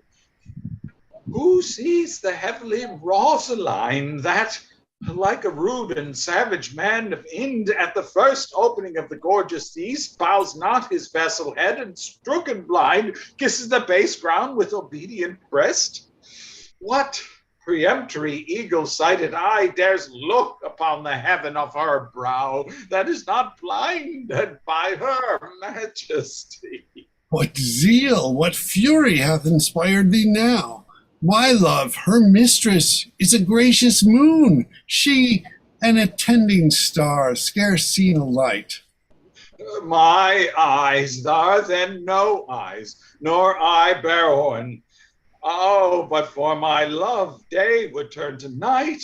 Of all complexions, the curled sovereignty do meet at a fair in her fair cheek, where several worthies make one dignity, where nothing wants that want itself doth seek. Lend me the flourish of all gentle tongues, by painted rhetoric, oh, she needs it not. To things of sale a seller's praise belongs, she passes praise, then praise too short doth blot. O withered hermit, 50 winters worn, might shake off 50 looking in her eye. Beauty doth varnish age, as if newborn, and gives the crutch the cradle's infancy. Oh, 'tis the sun that makes all things shine. By heaven, thy love is black as ebony. Is ebony like her? Oh, word divine, a wife of such wood were felicity.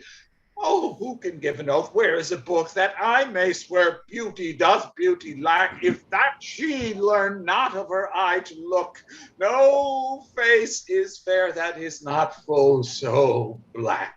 Oh, paradox, black is the badge of hell, the hue of dungeons, and the school of night.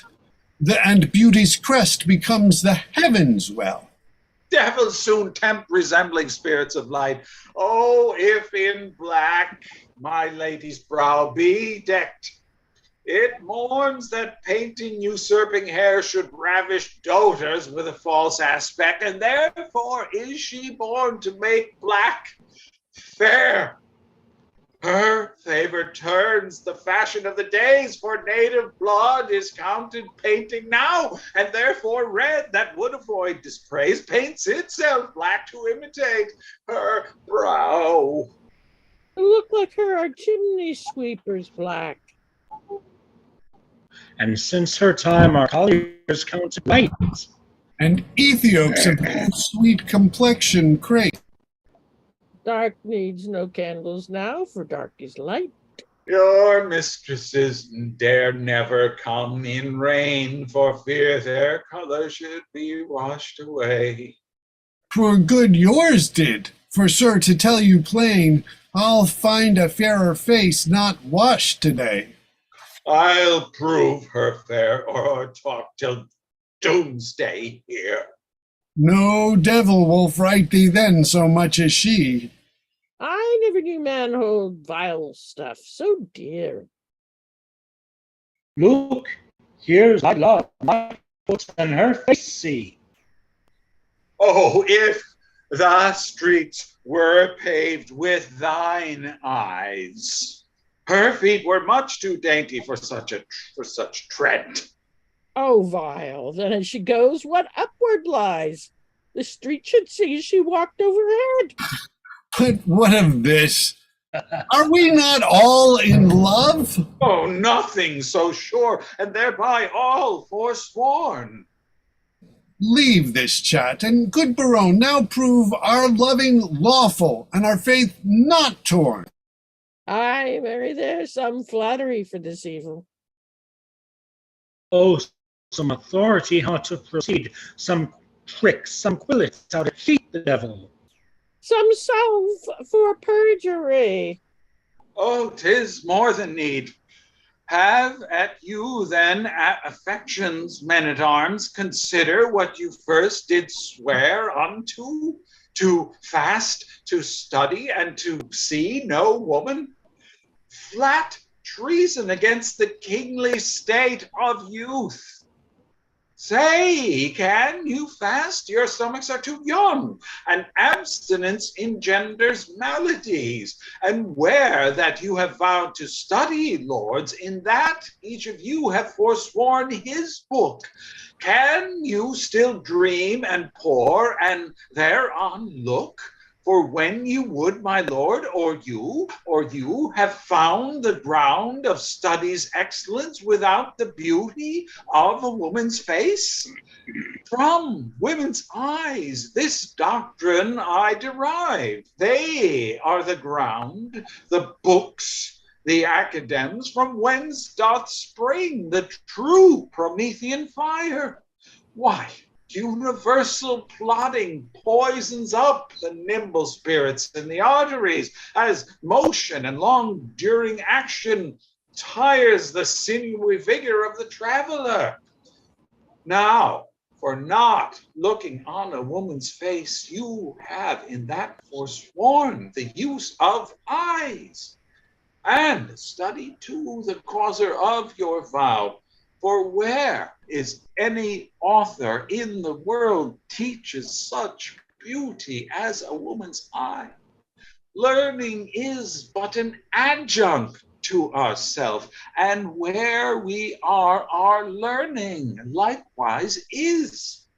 Then when ourselves we see in ladies' eyes with ourselves, do we not likewise see our learning there? Oh, we have made a vow to study, lords, and in that vow we have forsworn our books.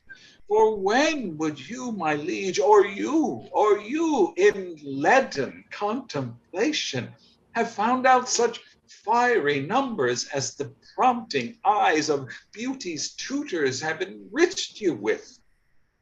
Other slow arts entirely keep the brain, and therefore finding barren practisers scarce show a harvest of their heavy toil. But love, first learned, in a lady's eyes lives not alone immured in the brain, but with the motion of all elements, courses as swift as thought in every power, and gives to every power a double power above their functions and their offices. It adds a precious seeing to the eye. A lover's eye will gaze an eagle blind. A lover's ear will hear the loudest sound when the suspicious head of theft is stopped. Love's feeling is more soft and sensible than are the tender horns of cockled snails. Love's tongue proves dainty Bacchus gross in taste. For valor is not love a Hercules still climbing trees in the Hesperides? Subtle as Sphinx, as sweet and musical, as bright Apollo's lute strung with his hair. And when love speaks, the voice of all the gods make heaven drowsy with the harmony.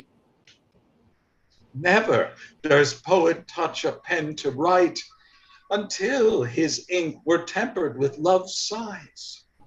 Oh, then his lines would ravish savage ears and plant in tyrants mild humility. From women's eyes this doctrine I derive. They sparkle still the right Promethean fire. They are the books, the arts, the academies that show, contain, and nourish all the world. Else none at all in aught proves excellent. Then, fools, you were these women to forswear, or keeping what is sworn, you will prove fools for wisdom's sake, a word that all men love, or for love's sake, a word that loves all men, or for men's sake, the author of these women, or women's sake, by whom we men are men. Let's once loose our oaths to find ourselves, or else we lose ourselves to keep our oaths. It is religion to be thus forsworn. For charity itself fulfills the law. And who can sever love from charity? Saint Cupid, then, and soldiers to the field. Advance your standards, and upon them, lords, pell-mell down with them, but be first advised in conflict that you get the son of them. Now to plain dealing, ladies closes by, shall we resolve to woo these girls of France? And win them too. Therefore, let us devise some entertainment for them in their tents. First, from the park, let us conduct them thither. Then homeward, every man attach the hand of his fair mistress. In the afternoon, we will with some strange pastimes solace them, such as the shortness of time can shape, for revels, dances, masks, and merry hours. For run, fair love, strewing her way with flowers. Away, away, no time shall be omitted. That will be time, and may by us be fitted. Alone, alone sowed cockle, reap no corn, and justice always whirls in equal measure. Light wenches may prove plagues to men forsworn. If so, our copper buys no better treasure.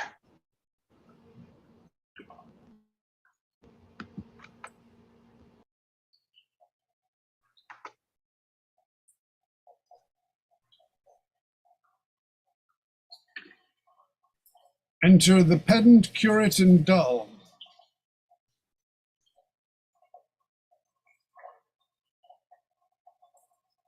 Satis quid sufficit. I praise God for you, sir. The reasons at dinner have been sharp and sententious. pleasant without scurrility, witty without affection, audacious without impudency, learned without opinion, and strange without heresy. I did converse this quondam day with a companion of the king's who is entitled, nominated, or called Don Adriano de Armada. Novi hominem tanquam te. His humor is lofty, his discourse peremptory, his tongue filed, his eye ambitious, his gait majestical, and his general behavior vain, ridiculous, and thrasonical. He's too picked, too spruce, too affected, too odd, as it were, too peregrinate, as I may call it. A most singular and choice epithet. He draws out the thread of his verbosity, finer than the staple of his argument. Abhor such thrasonical phantasms, such insociable and point-device companions, such rackers of orthography, as to speak doubt fine, when he should say doubt, debt, when he should pronounce debt, not debt. He clippeth a calf, half, neighbor, vocator, never, nay, abbreviated, ne. This is abominable, which he would call abominable. It insinuateth me of infamy. Ne intelligis domine, to make frantic, lunatic. Os Deo bene intelligo. Bom, boon, for boon, prescans, a little scratch, 'twill serve. Videsni quis venit. Video et gaudio. Here, Quaricira, not sura. men of peace, well encountered. Most military, sir, salutation. They have been at a great feast of languages and stolen the scraps. Oh, that was long alms basket of words. My mother master hath not eaten me for word, for thou art not so long ahead as honorificabilitudinetatibus. Thou art easier swallowed than a flat dragon.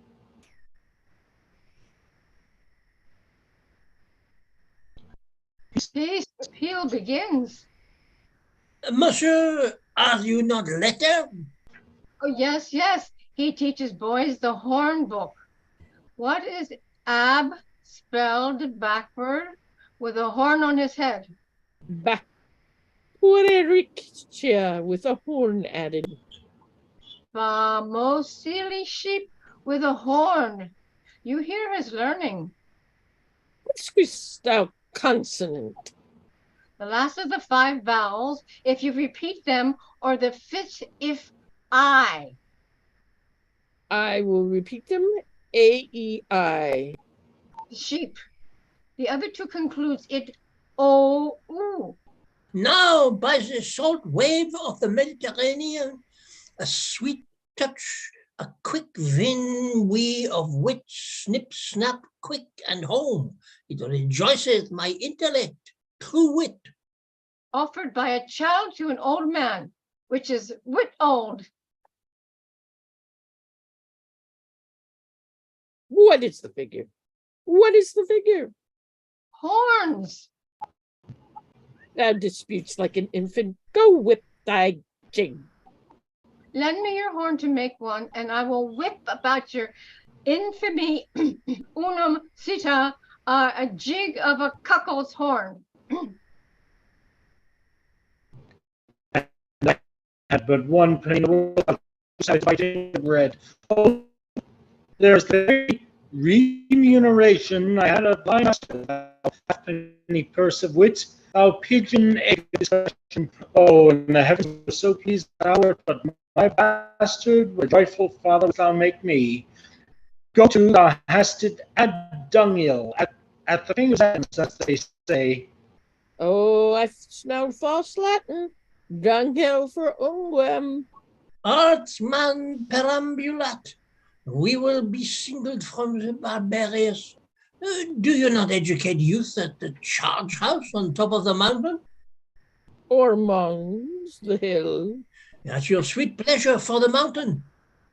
I do son's question.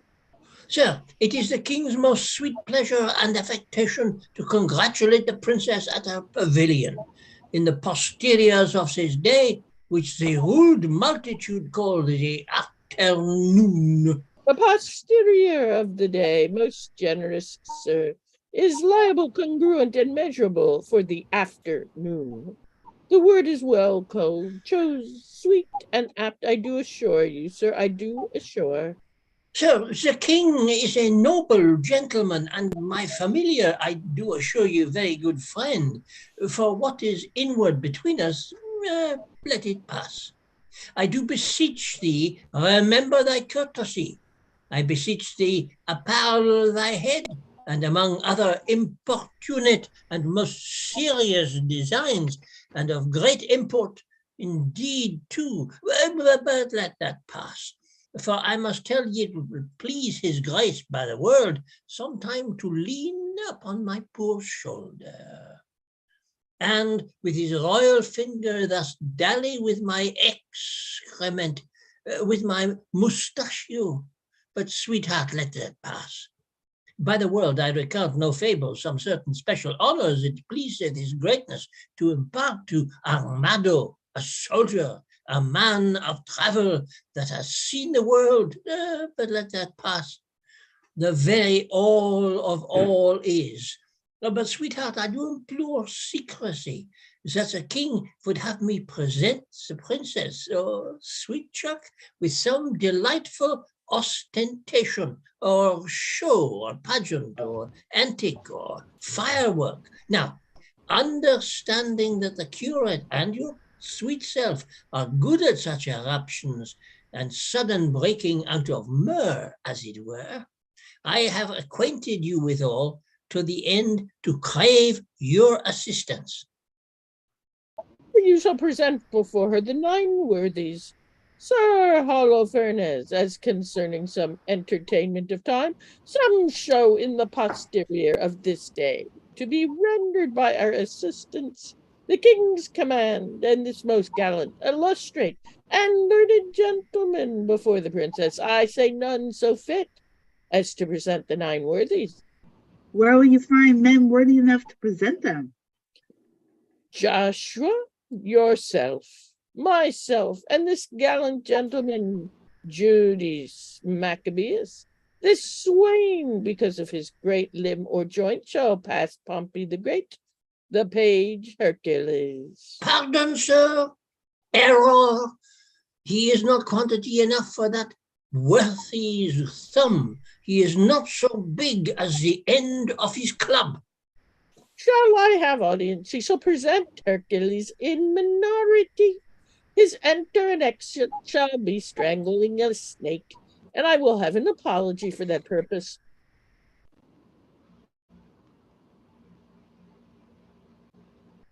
Whose page? An excellent device. So if any of the audience hiss, you may cry. Well done, Hercules. Now thou crushest the snake.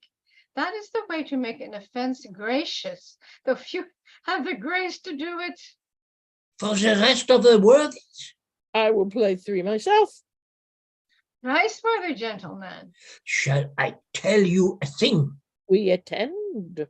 We will have, if this fudge not, an antique. I beseech you, follow.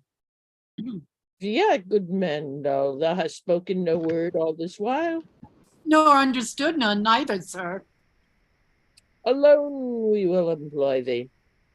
I'll make one in a dance or so, or I'll play on the tabor to the worthies and let them dance the hay. Most dull, honest dull, to our sport away.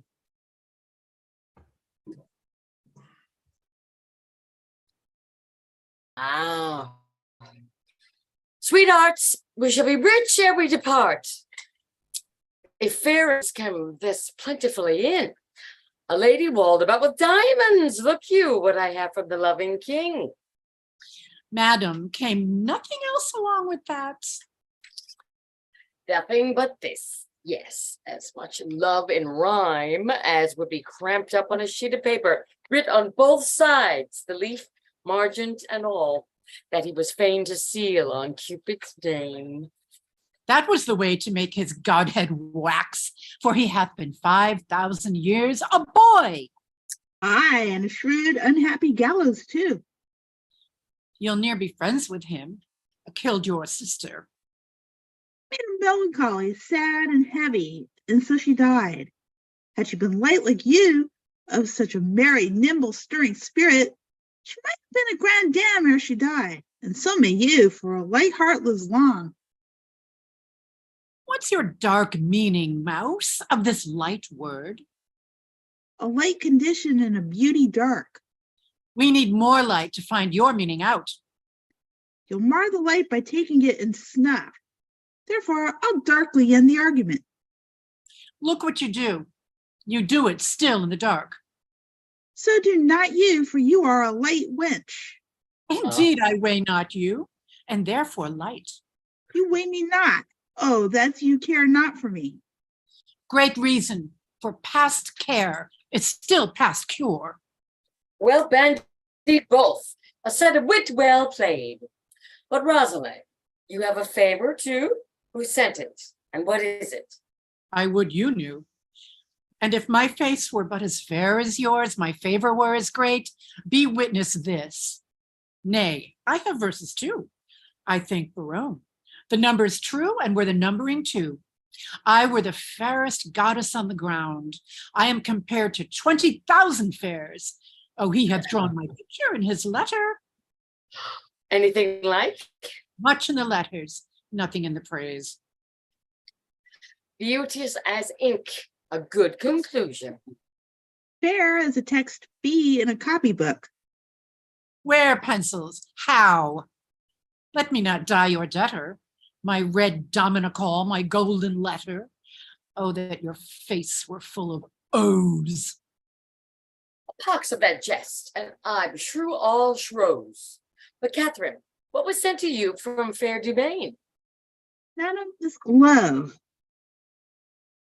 Did he not send you twain? Yes, madame. And moreover, some 1,000 verses of a faithful lover. A huge translation of hypocrisy. Vilely compiled, profound simplicity. Kitty? This and these pearls to me sent Longueville. The letter is too long by half a mile. I think no less. Dost thou wish in heart the chain were longer and the letter short? Aye, or I would these hands might never part. We are wise girls to mock our lovers so. They are worse fools to purchase mocking so. That same Barone I'll torture ere I go. Or that I knew he were, but in the week. How would I make him fawn and beg and seek and wait the season, and observe the times, and spend his prodigal wits in bootless rhymes, and shape his service wholly to my device, and make him proud to make me proud that jests. So pertaunt like would I o'ersway his state, that he should be my fool, and I his fate. None are so surely caught when they are catched, as wit turned fool, folly and wisdom hatched. Hath wisdom's warrant and the help of school, and wit's own grace to grace a learned fool? The blood of youth burns not with such excess. Gravity's revolt to wantons be. Folly in fools bears not so strong a note as foolery in the wise when wit doth dote, since all the power thereof it doth apply to prove by which worth in simplicity. Here comes Boyette and mirth in his face. I promise you, I will do this as soon as I can get to the page. Can you just tell me what page I'm on? The Because middle of page 88. I promise you, if you just give me a minute, it's a really horrible night, so I'm doing my best. Right? Okay. As soon as I get to it, I'm almost there. patient.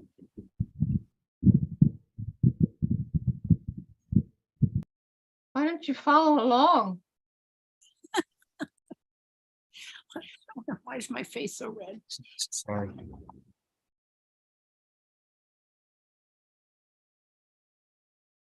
I just came home out of the rain.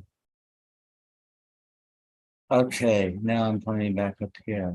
I was in the rain and I was outside. And I came home and I changed and I turned off the other thing. And I came over here. And I'm doing this now. That's why I didn't. Okay. I just saw where you said the entrance, and now I just lost my page again, page 88. So I'm coming right here.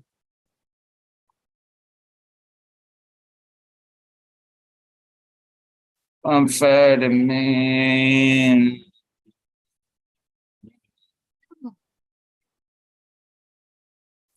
Oh, I am stabbed with laughter. Where's her grace?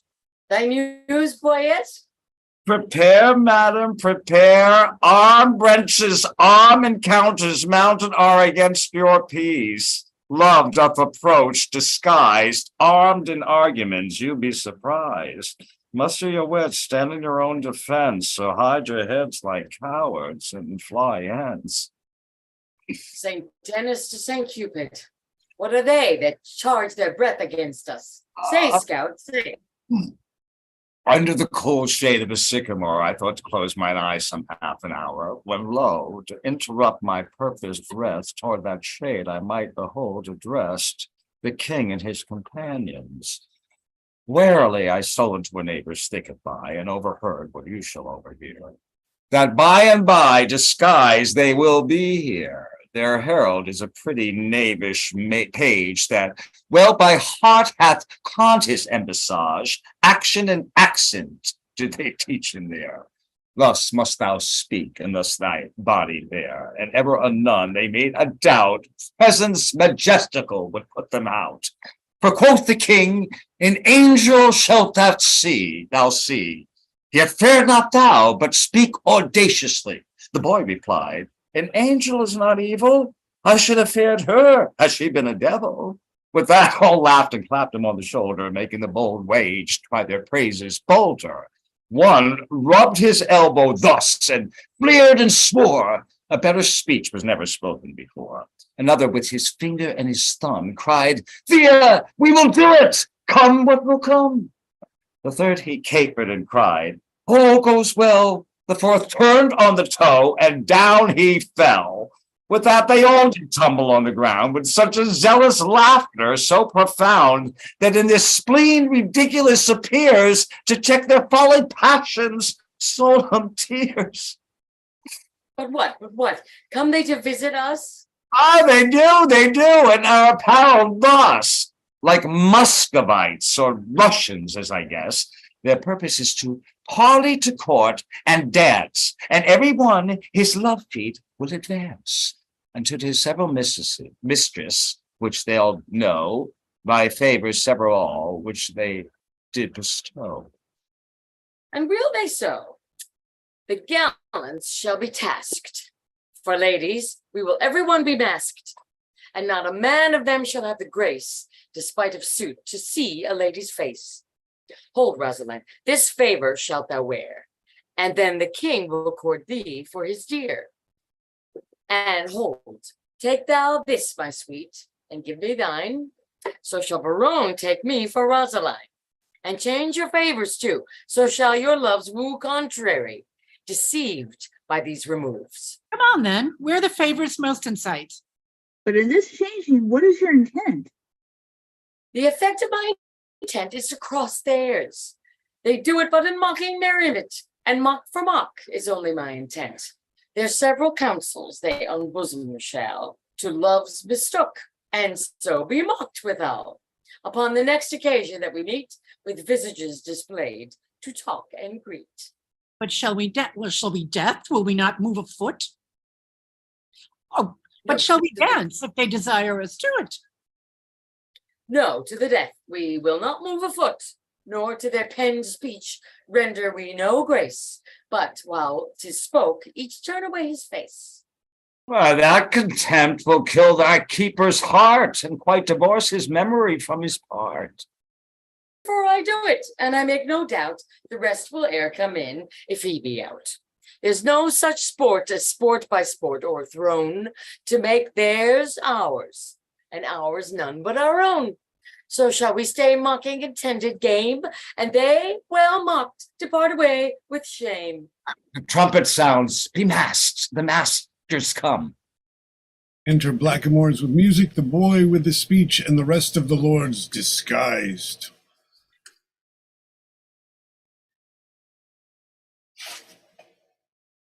All hail, the richest beauties on the earth. Beauties no richer than rich taffeta. A holy parcel of the fairest dames that ever turned their backs to mortal views.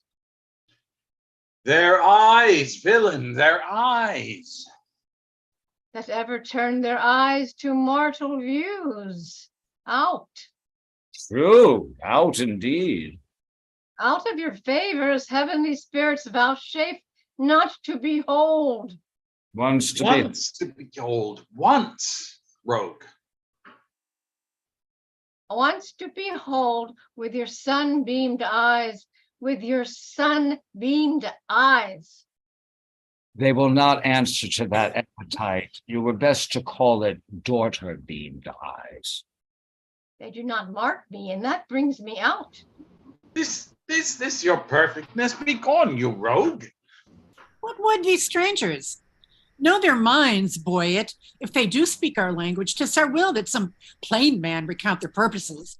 Know what they would? What would you with the princess? Nothing but peace. Nothing and but peace and gentle visitation. What No. would they? Say they. Nothing but peace and gentle visitation. Why that they have, and bid them to be gone. She says you have it and you may be gone. Say to her, we have measured many miles to tread a measure with you on the grass. They say that they have measured many a mile to tread a measure with you on this grass. It's not so. Ask them, how many inches lie in 1 mile? If they've measured many, the measure then of one is easily told. If it come to hither, you have measured miles and many miles and many miles. The princess bids you tell how many inches doth fill up 1 mile. Tell her we measure them by weary steps. She hears herself. How many weary steps of many weary miles you have o'ergone are numbered in the travel of 1 mile. We number nothing that we spend for you. Our duty is so rich, so infinite, that we may do it still without account. Vouchsafe to show the sunshine of your face, that we, like savages, may worship it. My face is but a moon, and clouded too.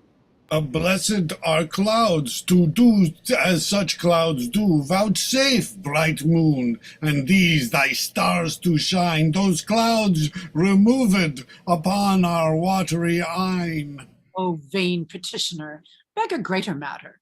Thou request but moonshine in the water. Then in our measure vouchsafe but one change. Thou bidst beg, this begging is not strange. Play music then. Nay, you must do it soon. Not yet, no dance. Thus change, I like the moon. Will you not dance? How come you thus estranged? You took the moon at full, but now she's changed. Yet still is she the moon, and I the man. The music plays, vouchsafe some motion to it. Our ears vouchsafe it. But your legs should do it. Since you are strangers and come here by chance, we'll not be nice. Take hands. We will not dance. Why take you hands then? Only to part friends. Curtsy, sweethearts. So the measure ends.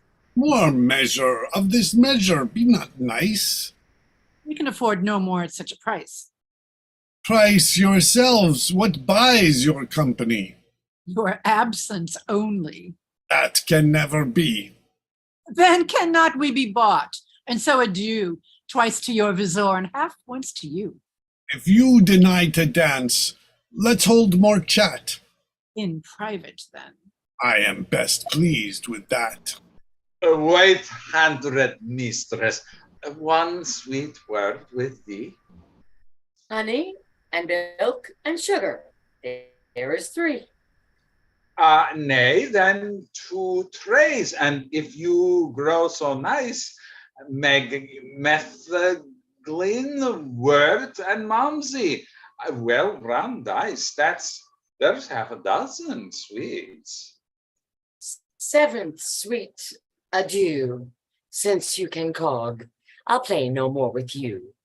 One word in secret. Let it not be sweet. Thou grievest my gall. Gall? Bitter. And therefore meat. Will you vouchsafe with me to change a word? Name it. Fair lady. Say you so, fair lord? Take you that for your fair lady. Please it you as much in private, and I'll bid adieu. What? Was your visor made without a tongue? I know the reason, lady, why you ask. Oh, for your reason. Quickly, sir, I long. You have a double tongue within your mask, and would afford my speechless vizard half. Veal quit the Dutchman. Is not veal a calf? A calf, fair lady? No, a fair lord calf. Let's part the word. No, I'll not be your half. Take all and weed it. It may prove an ox. Look how you butt yourself in these sharp mocks. Will you get horns, chaste lady? Do not so. It's not a calf before your horns do grow. One word in private with you ere I die. Be softly then. The butcher hears you cry. The tongues of mocking wenches are as keen as is the razor's edge, invisible, having a smaller hair than may be seen, but the sense of sense so sensible. Seemeth their conference, their conceits have wings, fleeter than arrows, bullets wing, thought, swift of things. Not one word more, my maids. Break off. Break off. I have an all dry beaten with pure scoff. Farewell, mad wenches, you have simple wits. 20 adieus, my frozen Muscovites. Are these the breed of wits so wondered at? Tapers they are, with your sweet breaths puffed out. Well, liking wits they have. Gross, gross, fat, fat. Oh, poverty and wit, kingly poor flout. Will they not, think you, hang themselves tonight, or ever but in vizards show their faces? His pert Barone was out of countenance quite. They were all in lamentable cases. The king was weeping ripe for a good word. Barone did swear himself out of all suit.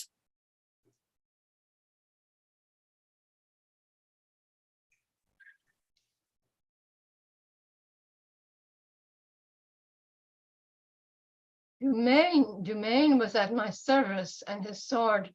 No point, quoth I, my servant straight was mute. Lord Longueville said I came, or his heart. And try you what he called me? Qualm, perhaps? Yes, in good faith. Go sickness as thou art. Well, better wits have worn plain statute caps, but will you hear? The king is my love sworn. And quick Barone hath plighted faith to me. And Longueville was for my service born. Margaret.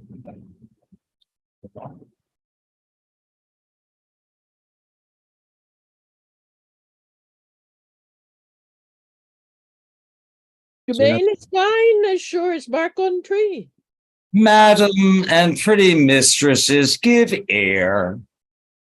Immediately they will again be here in their own shapes, for it can never be they will digest this harsh indignity. Will they return? They will, God knows, and leap for joy, though they are lame with blows. Therefore change favors, and when they repair, blow like sweet roses in the summer air. How blow? How blow? Speak to be understood. Fair ladies, masked are roses in their bud, dismasked their damask, sweet commixture shown, are angels veiling clouds, or roses blown. Avant perplexity. What shall we do if they return in their own shapes to woo? Good madam, if by me you'll be advised, let's mock them still as well known as disguised. Let us complain to them what fools we're here, disguised like Muscovites in shapeless gear, and wonder what they were and to what end their shallow shows and prologue wildly penned, and their rough carriage so ridiculous, should be presented at our tent to us. Ladies, withdraw, the gallants are at hand. Whip to our tents as rows run o'er land. Fair sir, God save you. Where is the princess? Down to her tent. Please it your majesty, commend me any service to her? Did she vouchsafe me audience for one word? And so will she, I know, my lord. This fellow picks up wit as pigeons peas, and utters it again what Jove doth please. He is wit's peddler, and retails his wares at wakes and wassels, meetings, markets, fairs. And we that sell by gross, the Lord doth know, have not the grace to grace it with such show. This gallant pins the wenches on his sleeve. He hath been Adam, he hath tempted Eve, he can carve too and lisp. Why, this is he that kissed away his hand in courtesy. This is the ape of form, Monsieur the Nice, that when he plays at tables chides the dice in honorable terms. Nay, he can sing and mean most meanly, and in ushering mend him who can. The ladies call him sweet. The stairs as he treads on them kisses his feet. This is the flower that smiles on everyone to show his teeth as white as whale's bone. And consciences that will not die in debt pay him the duty of honey-tongued boyette. A blister on his sweet tongue with my heart that put Armado's page out of his part. See where he comes, behavior, what wert thou till this madam shewed thee, and what art thou now? All hail, sweet madam, and fair time of day. Fair and all hail is foul, as I conceive. I construe my speech is better, if you may. Then wish me better, I will give you leave. We came to visit you, and purpose now to lead you to our court. Vouchsafe it then. This field shall hold me, and so hold your vow. Nor God nor I delights in perjured men. Rebuke me not for that which you provoke. The virtue of your eye must break my oath. You nickname virtue. Vice you should have spoke, for virtue's office never breaks men's troth. Now by my maiden honor, yet as pure as the unsullied lily, I protest, a world of torments though I should endure, I would not yield to be your house's guest. So much I hate a breaking cause to be of heavenly oaths vowed with integrity. Oh, you have lived in desolation here, unseen, unvisited, much to our shame. Not so, my lord. It is not so, I swear. We have had pastimes here, and pleasant game. A mess of Russians left us, but of late. How, madam? Russians? Aye, in troth, my lord. Trim gallants, full of courtship and of state. Madam, speak true. It is not so, my lord. My lady, to the manner of the days, in courtesy gives undeserving praise. We four indeed confronted were with four in Russia habit. Here they stayed an hour and talked with case. And in that hour, my lord, they did not bless us with one happy word. I dare not call them fools, but this I think, when they are thirsty, fools would fain have drink. This jest is dry to me, gentle, sweet. Your wits make wise things foolish when we greet with eyes best seeing, heaven's fiery eye.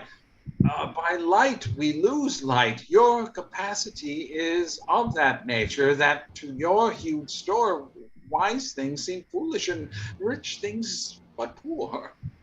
This proves you wise and rich, for in my eye, I am a fool and full of poverty. but that you take what doth to you belong. It were a fault to snatch words from my tongue. Oh, I am yours and all that I possess. All the fool mine. I cannot give you less. Which of the vizards what did that you wore? Where, when, what vizard? Why demand you this? There then, that vizard, that superfluous case, that hid the worse and shewed the better face. We are descried. They'll mock us now downright. Let us confess and turn it to a jest. Amazed, my lord? Why looks your highness sad? Help hold his brows, heel sound. Why look you pale? Seasick, I think, coming from Muscovite. Thus pours the stars down plagues for perjury. Can any face of brass hold longer out? Here stand I. Lady, dart thy skill at me, bruise me with scorn, confound me with a flout. Thrust thy sharp wit quite through my ignorance, cut me to pieces with thy keen conceit. And I will wish thee never more to dance, never more in Russian habit wait. Oh, never will I trust to speech's pen, nor to the motion of a schoolboy's tongue, nor never come and visit to my friend, nor woo in rhyme like a blind harper's song, taffeta phrases, silken terms precise, three-pilled hyperboles, spruce affection. Figures pedantical, these summer flies have blown me full of maggot ostentation. I do forswear them, and I here protest by this white glove, how white the hand God knows. Henceforth my wooing mind shall be expressed in russet yeas and honest kersey noes. And to begin, wench, so God help me law, my love to thee is sound, sans crack or flaw. Sans, I pray you. Yet I have a trick of the old rage. Bear with me, I am sick. I'll leave it by degrees. Soft, let us see. Right, Lord, have mercy on us. On those three, they are infected in their heart, it lies. They have the plague and caught it of your eyes. These lords are visited, you are not free. For the Lord's tokens on you I do see. No, they are free that gave these tokens to us. Our states are forfeit, seek not to undo us. It is not so. For how can this be true that you stand forfeit, being those that sue? Peace, peace, for I will not have to do with you. Nor shall not, if I do as I intend. Speak for yourselves, my wit is at an end. Teach us, sweet madam, for our rude transgression, some fair excuse. Fairest is confession. Were you not here, but even now, disguised? Madam, I was. And were you well advised? I was, fair madam. When you then were here, what did you whisper in your lady's ear? That more than all the world I did respect her. When she shall challenge this, you will reject her. Upon mine honor, no. Peace, peace, forbear. Your oath once broke, you force not to forswear. Despise me when I break this oath of mine. I will, and therefore keep it. Rosaline, what did the Russian whisper in your ear? Madam, he swore that he did hold me dear and as precious eyesight, and did value me above this world, adding thereto, moreover, that he would wed me or else die my lover. God give thee joy of him. The noble lord most honorably doth uphold his word. What mean you, madam? By my life, my troth, I never swore this lady such an oath. By heaven, you did. And to confirm it plain, you gave me this. But take it, sir, again. My faith in this the princess I did give. I knew her by the jewel on her sleeve. Pardon me, sir, this jewel did she wear? And Lord Baron, I thank him, is my dear. What, will you have me or your pearl again? Neither of either I remit, both twain. I see the trick on it. Here was a consent, knowing aforehand of our merriment, to dash it like a Christmas comedy. Some carry tale, some please man, some slight zany, some mumble news, some trencher knight, some dick that smiles his cheek in years and knows the trick to make my lady laugh when she's disposed. Told our intents before, which once disclosed, the ladies did change favors, and then we, following the signs, wooed but the sign of she. Now, to our perjury, to add more terror, we are again forsworn in will and error. Much upon this 'tis, and might not you forestall our sport, to make us thus untrue? Did not you know my lady's foot by the squire? Did not you know my lady's foot by the squire, and laugh upon the apple of her eye, and stand between her back, sir, and the fire, holding a trencher, jesting merrily? You put our page out. Go, you were allowed. Die when you will. A smock shall be your shroud. You leer upon me, do you? There's an eye wounds like a leaden sword. Full merrily hath this brave manager this career been run. No, he is tilting straight. Peace, I have done. Welcome, pure wit, thou parest a fair fray. Oh, I'm sorry, what page? 108. 108. Okay. Oh, Lord, sir, they would know whether the three worthy shall come in or no. What? Are there but three? No, sir, but it is verifying, for every one presents three. 3 times thrice is 9. Not so, sir. Not so. You cannot beg us, sir. I can assure you, sir, we know what we know. I hope, sir, 3 times thrice, sir. Is not 9? Under correction, sir, we know whereuntil it doth amount.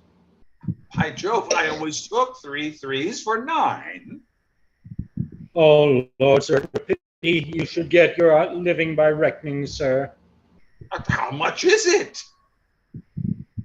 Oh, Lord, sir, the parties themselves, the actors, sir, will show whereuntil it doth amount. For my own part, I am as perfect one man and one poor man, Pompey the Great, sir. Art thou one of the worthies? It pleased them to think me worthy of Pompey the Great. For my own part, I know not the degree of the worthy, but I'm to stand for him. Go, bid them prepare.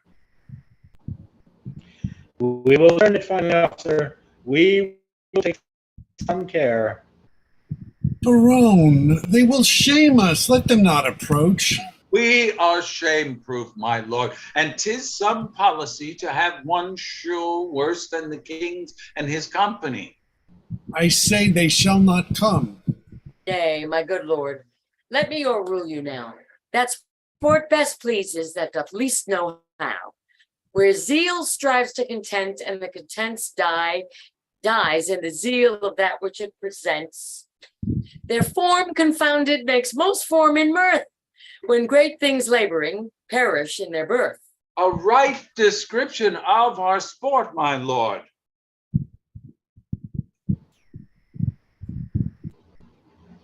Enter braggart, Don Armado.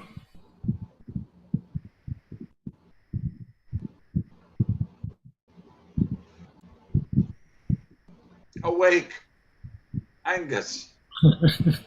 We may have maybe Anointed, I implore so much expense of that It's royal like sweet quick breath. breath, as will utter a brace of words. Here it is. Does this man serve God? Why, ask you? He speaks not like a man of God's making. That's all one, my fair sweet honey monarch. For I protest the schoolmaster is exceeding fantastical. Too vain, too vain. But we will put it, as they say, to fortuna della gloire.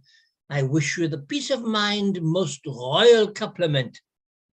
here is like to be a good presence of worthies. He presents Hector of Troy, the swain Pompey the Great, the Paris curate Alexander, Armado's page Hercules, the pedant Judas Maccabeus, and if these four worthies in their first show thrive, these four will change habits and present the other five.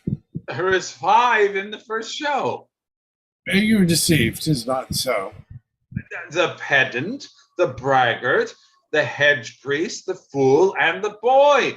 A bait thrown at Novum, and the whole world again cannot prick out 5 such. Take each one in Spain.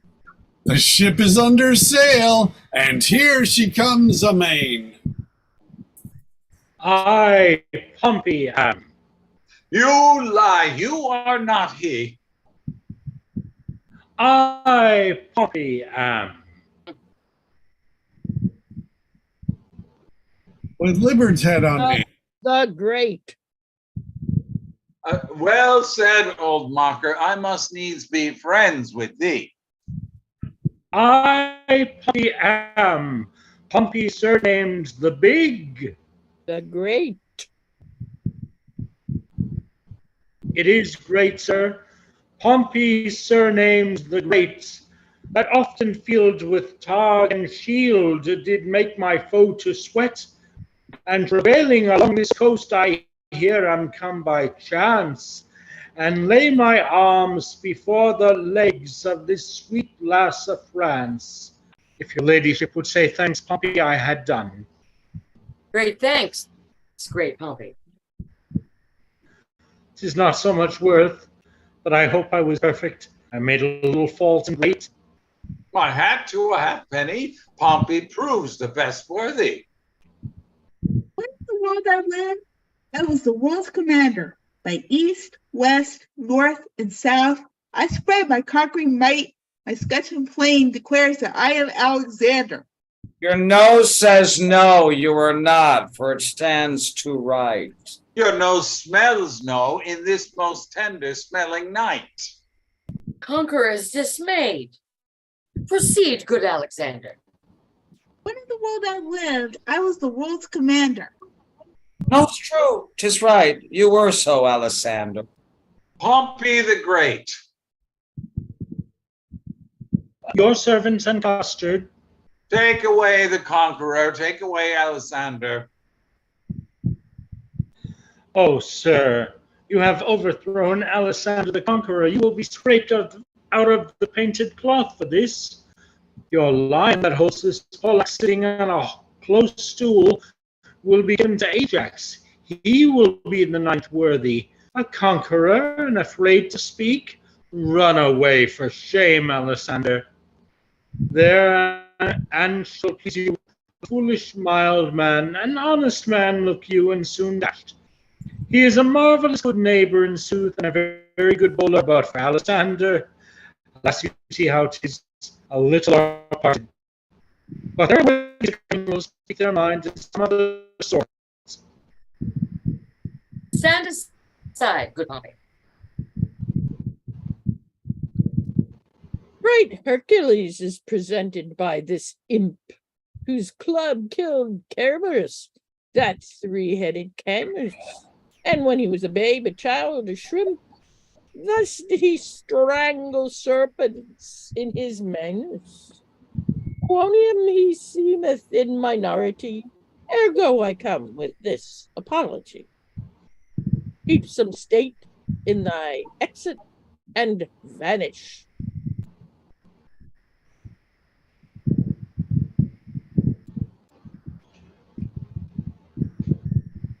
Judas I am. A Judas? Not Iscariot, sir. Judas I am, yclept Maccabeus. Judas Maccabeus clipped his plain Judas. A kissing traitor. How art thou proof, Judas? Judas I am. More shame for you, Judas. What mean you, sir? Make Judas hang himself. Begin, sir, you are my elder. Well, Father, Judas was hanged on an elder. I will not be put out of countenance. Because thou hast no face. What is this? The cittern head. The head of a bodkin. A death's face in a ring.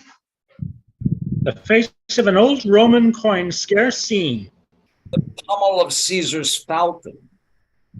The carved bone face on a flask.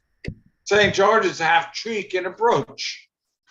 Aye, and in a brooch of lead. Aye, and worn in the cap of a tooth drawer. And now forward, for we have put thee in continence. You have put me out of countenance. False, we have given thee faces. But you have outfaced them all. And thou wert a lion, we would do so. Therefore, as he is an ass, let him go. And so adieu, sweet Jude. Nay, why dost thou stay? For the latter end of his name. For the ass to the Jude. Give it him. Jude, ass, away. This is not generous, not humble. A light for Monsieur Judas. It grows darker, he may stumble. Alas, poor Maccabeus, how hath thou been baited? Hide thy head, Achilles. Here comes Hector in arms. Though my mocks come home by me, I will now be merry. Hector was but a Trojan in respect of this. Is this Hector? I think Hector was not so clean timbered. His leg is too big for Hector. More calf, certain. No, he is best endued in the small. This cannot be Hector. He's a god or a painter, for he makes faces. The armipotent Mars of lances the Almighty gave Hector a gift. A gilt nutmeg. A lemon. Stuck with cloves. No clothing. Stuck with cloves. The armipotent Mars of lances the Almighty gave Hector a gift, the heir of Ilion, a man so brave that certain he would fight, yea, from morn till night out of his pavilion. Aye, And that flower.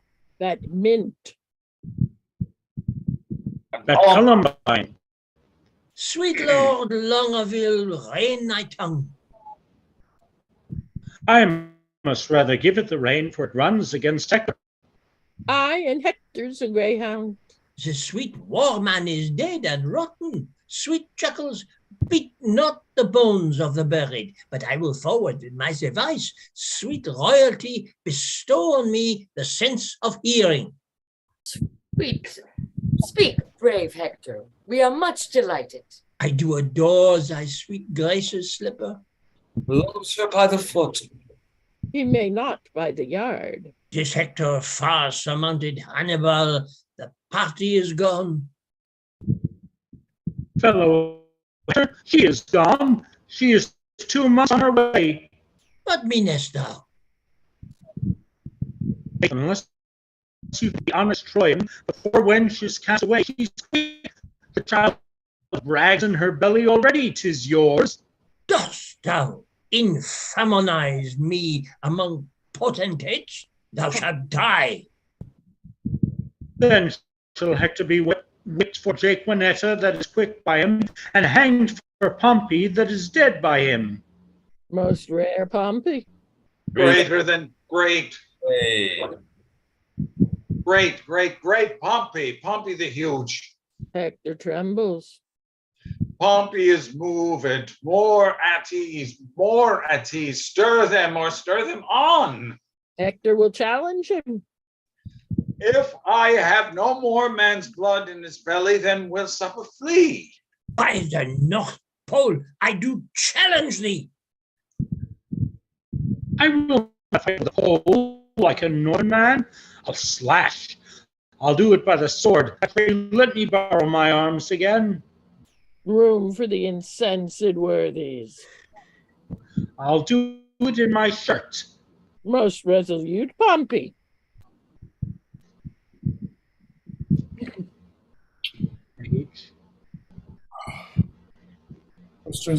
Master, let me take you a buttonhole lower.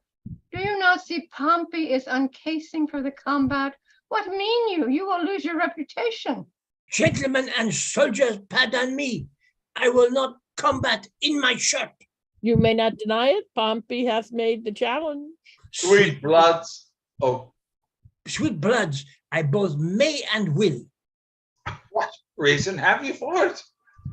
The naked truth of it. I have no shirt. I go woolward for peasants. True. And it was enjoined him in Rome for want of linen. Since when, I'll be sworn, he wore none but a discloth of Jaquinettas, and that he wears next his heart for a favor. God save you, madame. Welcome, Marcade. But that thou interruptst our merriment. I'm sorry, madame, for the news I bring is heavy in my tongue. The king, your father.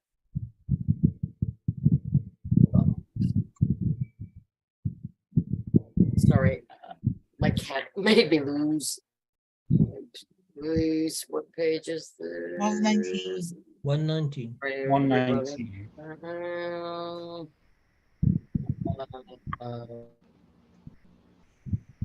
Dead for my life. Even so, my tale is told. Worthies away. The scene begins to cloud. Mine own part, I breathe free breath. I have seen the day of wrong through the little hole of discretion, and I will right myself like a soldier. How fares your majesty? Boyet, prepare. I will await tonight. Madam, not so. I do beseech you, stay. Prepare, I say. I thank you, gracious lords, for all your fair endeavors and entreats. Out of a new sad soul that you vouchsafe in your rich wisdom to excuse or hide the liberal opposition of our spirits, if overboldly we have worn ourselves in the converse of breath, your gentleness was guilty of it. Farewell, worthy lord. A heavy heart bears not a humble tongue. Excuse me so, coming so short of thanks for my great suit so easily obtained. The extreme parts of time extremely forms all causes to the purpose of his speed, and often at his very loose decides that which long process could not arbitrate. And through the mourning brow of progeny forbid the smiling courtesy of love, the holy suit which fain it would convince, yet since love's argument was first on foot, let not the cloud of sorrow jostle it from what it purposed, since to wail friends lost is not by much so wholesome profitable as to rejoice at friends but newly found. I understand you not. My griefs are double. Honest, plain words best pierce the ears of grief, and by these badges understand the king. For your fair sakes have we neglected time, played foul play with our oaths. Your beauty, ladies, have much deformed us, fashioning our humors even to the opposite ends of our intents. And what in us hath seemed ridiculous? As love is full of unbefitting strange, all wanton as a child, skipping and vain, formed by the eye and therefore like the eye, full of straying shapes, of habits and of forms, varying in subjects as the eye doth roll to every varied objects in his glance, which party-coded presence of loose love put on by us, if in your heavenly eyes have misbecomed our oaths and gravities. Those heavenly eyes that look into these faults suggest us to make. Therefore, ladies, our love being yours, the error that love makes is likewise yours. We to ourselves prove false, by being once false, forever to be true to those that make us both, fair ladies, you. And even that falsehood in itself a sin, thus purifies itself and turns to grace. We have received your letters full of love, your favors, the ambassadors of love, and in our maiden council rated them as courtship, pleasant jest, and courtesy, as bombast and as lining to the time. But more devout than these are our respects, have we not been, and therefore met your loves in their own fashion, like a merriment. Our letters, madam, showed much more than jest. So did our looks. We did not coat them so. Now, at the last minute of the hour, grant us your loves. A time methinks too short to make a world without end bargain in. No, no, my lord, your grace is perjured much, full of guiltiness, and therefore this, if for my love, as there no such cause, you will do aught, this shall you do for me. Your oath I will not trust, but go with speed to some forlorn and naked hermitage, remote from all the pleasures of the world. There stay until the 12 celestial signs have brought about their annual reckoning. If this austere, insociable life change not your offer made in heat of blood, if frosts and fasts, hard lodging, and thin weeds nip not the gaudy blossoms of your love, but that it bear this trial and last, love, then at the expiration of the year, come challenge me. Challenge me by these deserts, and by this virgin palm, now kissing thine, I will be thine. Until that instant, shut my woeful self up in a mourning house, raining the tears of lamentation for the remembrance of my father's death. If this thou do deny, let our hands part, neither entitled in the other's heart. If this, or more than this, I would deny, to flatter up these powers of mine with rest, the sudden hand of death close up mine eye. Hence ever then, my heart is in thy breast. And what to me, my love, and what to me? You must be purged too. Your sins are racked. You are attainted with faults and perjury. Therefore, if you my favor mean to get, a 12-month shall you spend and never rest, but seek the weary beds of people sick. But what to me, my love? But what to me? A wife, a beard, fair health, and honesty. With threefold love, I wish you all these three.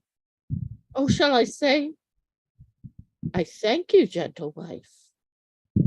Not so, my lord. A 12-month and a day. I'll mark no words that smooth-faced wooers say. Come when the king doth to my lady come. Then, if I have much love, I'll give you some. I'll save thee true and faithful till then.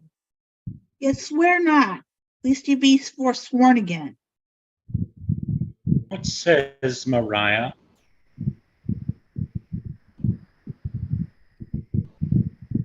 At the 12 months' end, I'll change my black gown for a faithful friend.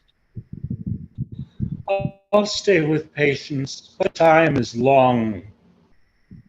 The liker you, few taller are so young. Studies, my lady. Mistress, look on me, behold the window of my heart, mine eye. What humble suit attends thy answer there? Impose some service on me for my love.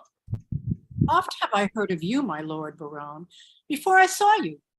And the world's large tongue proclaims you for a man replete with mocks, full of comparisons and wounding flouts, which you on all estates will execute that lie within the mercy of your wit.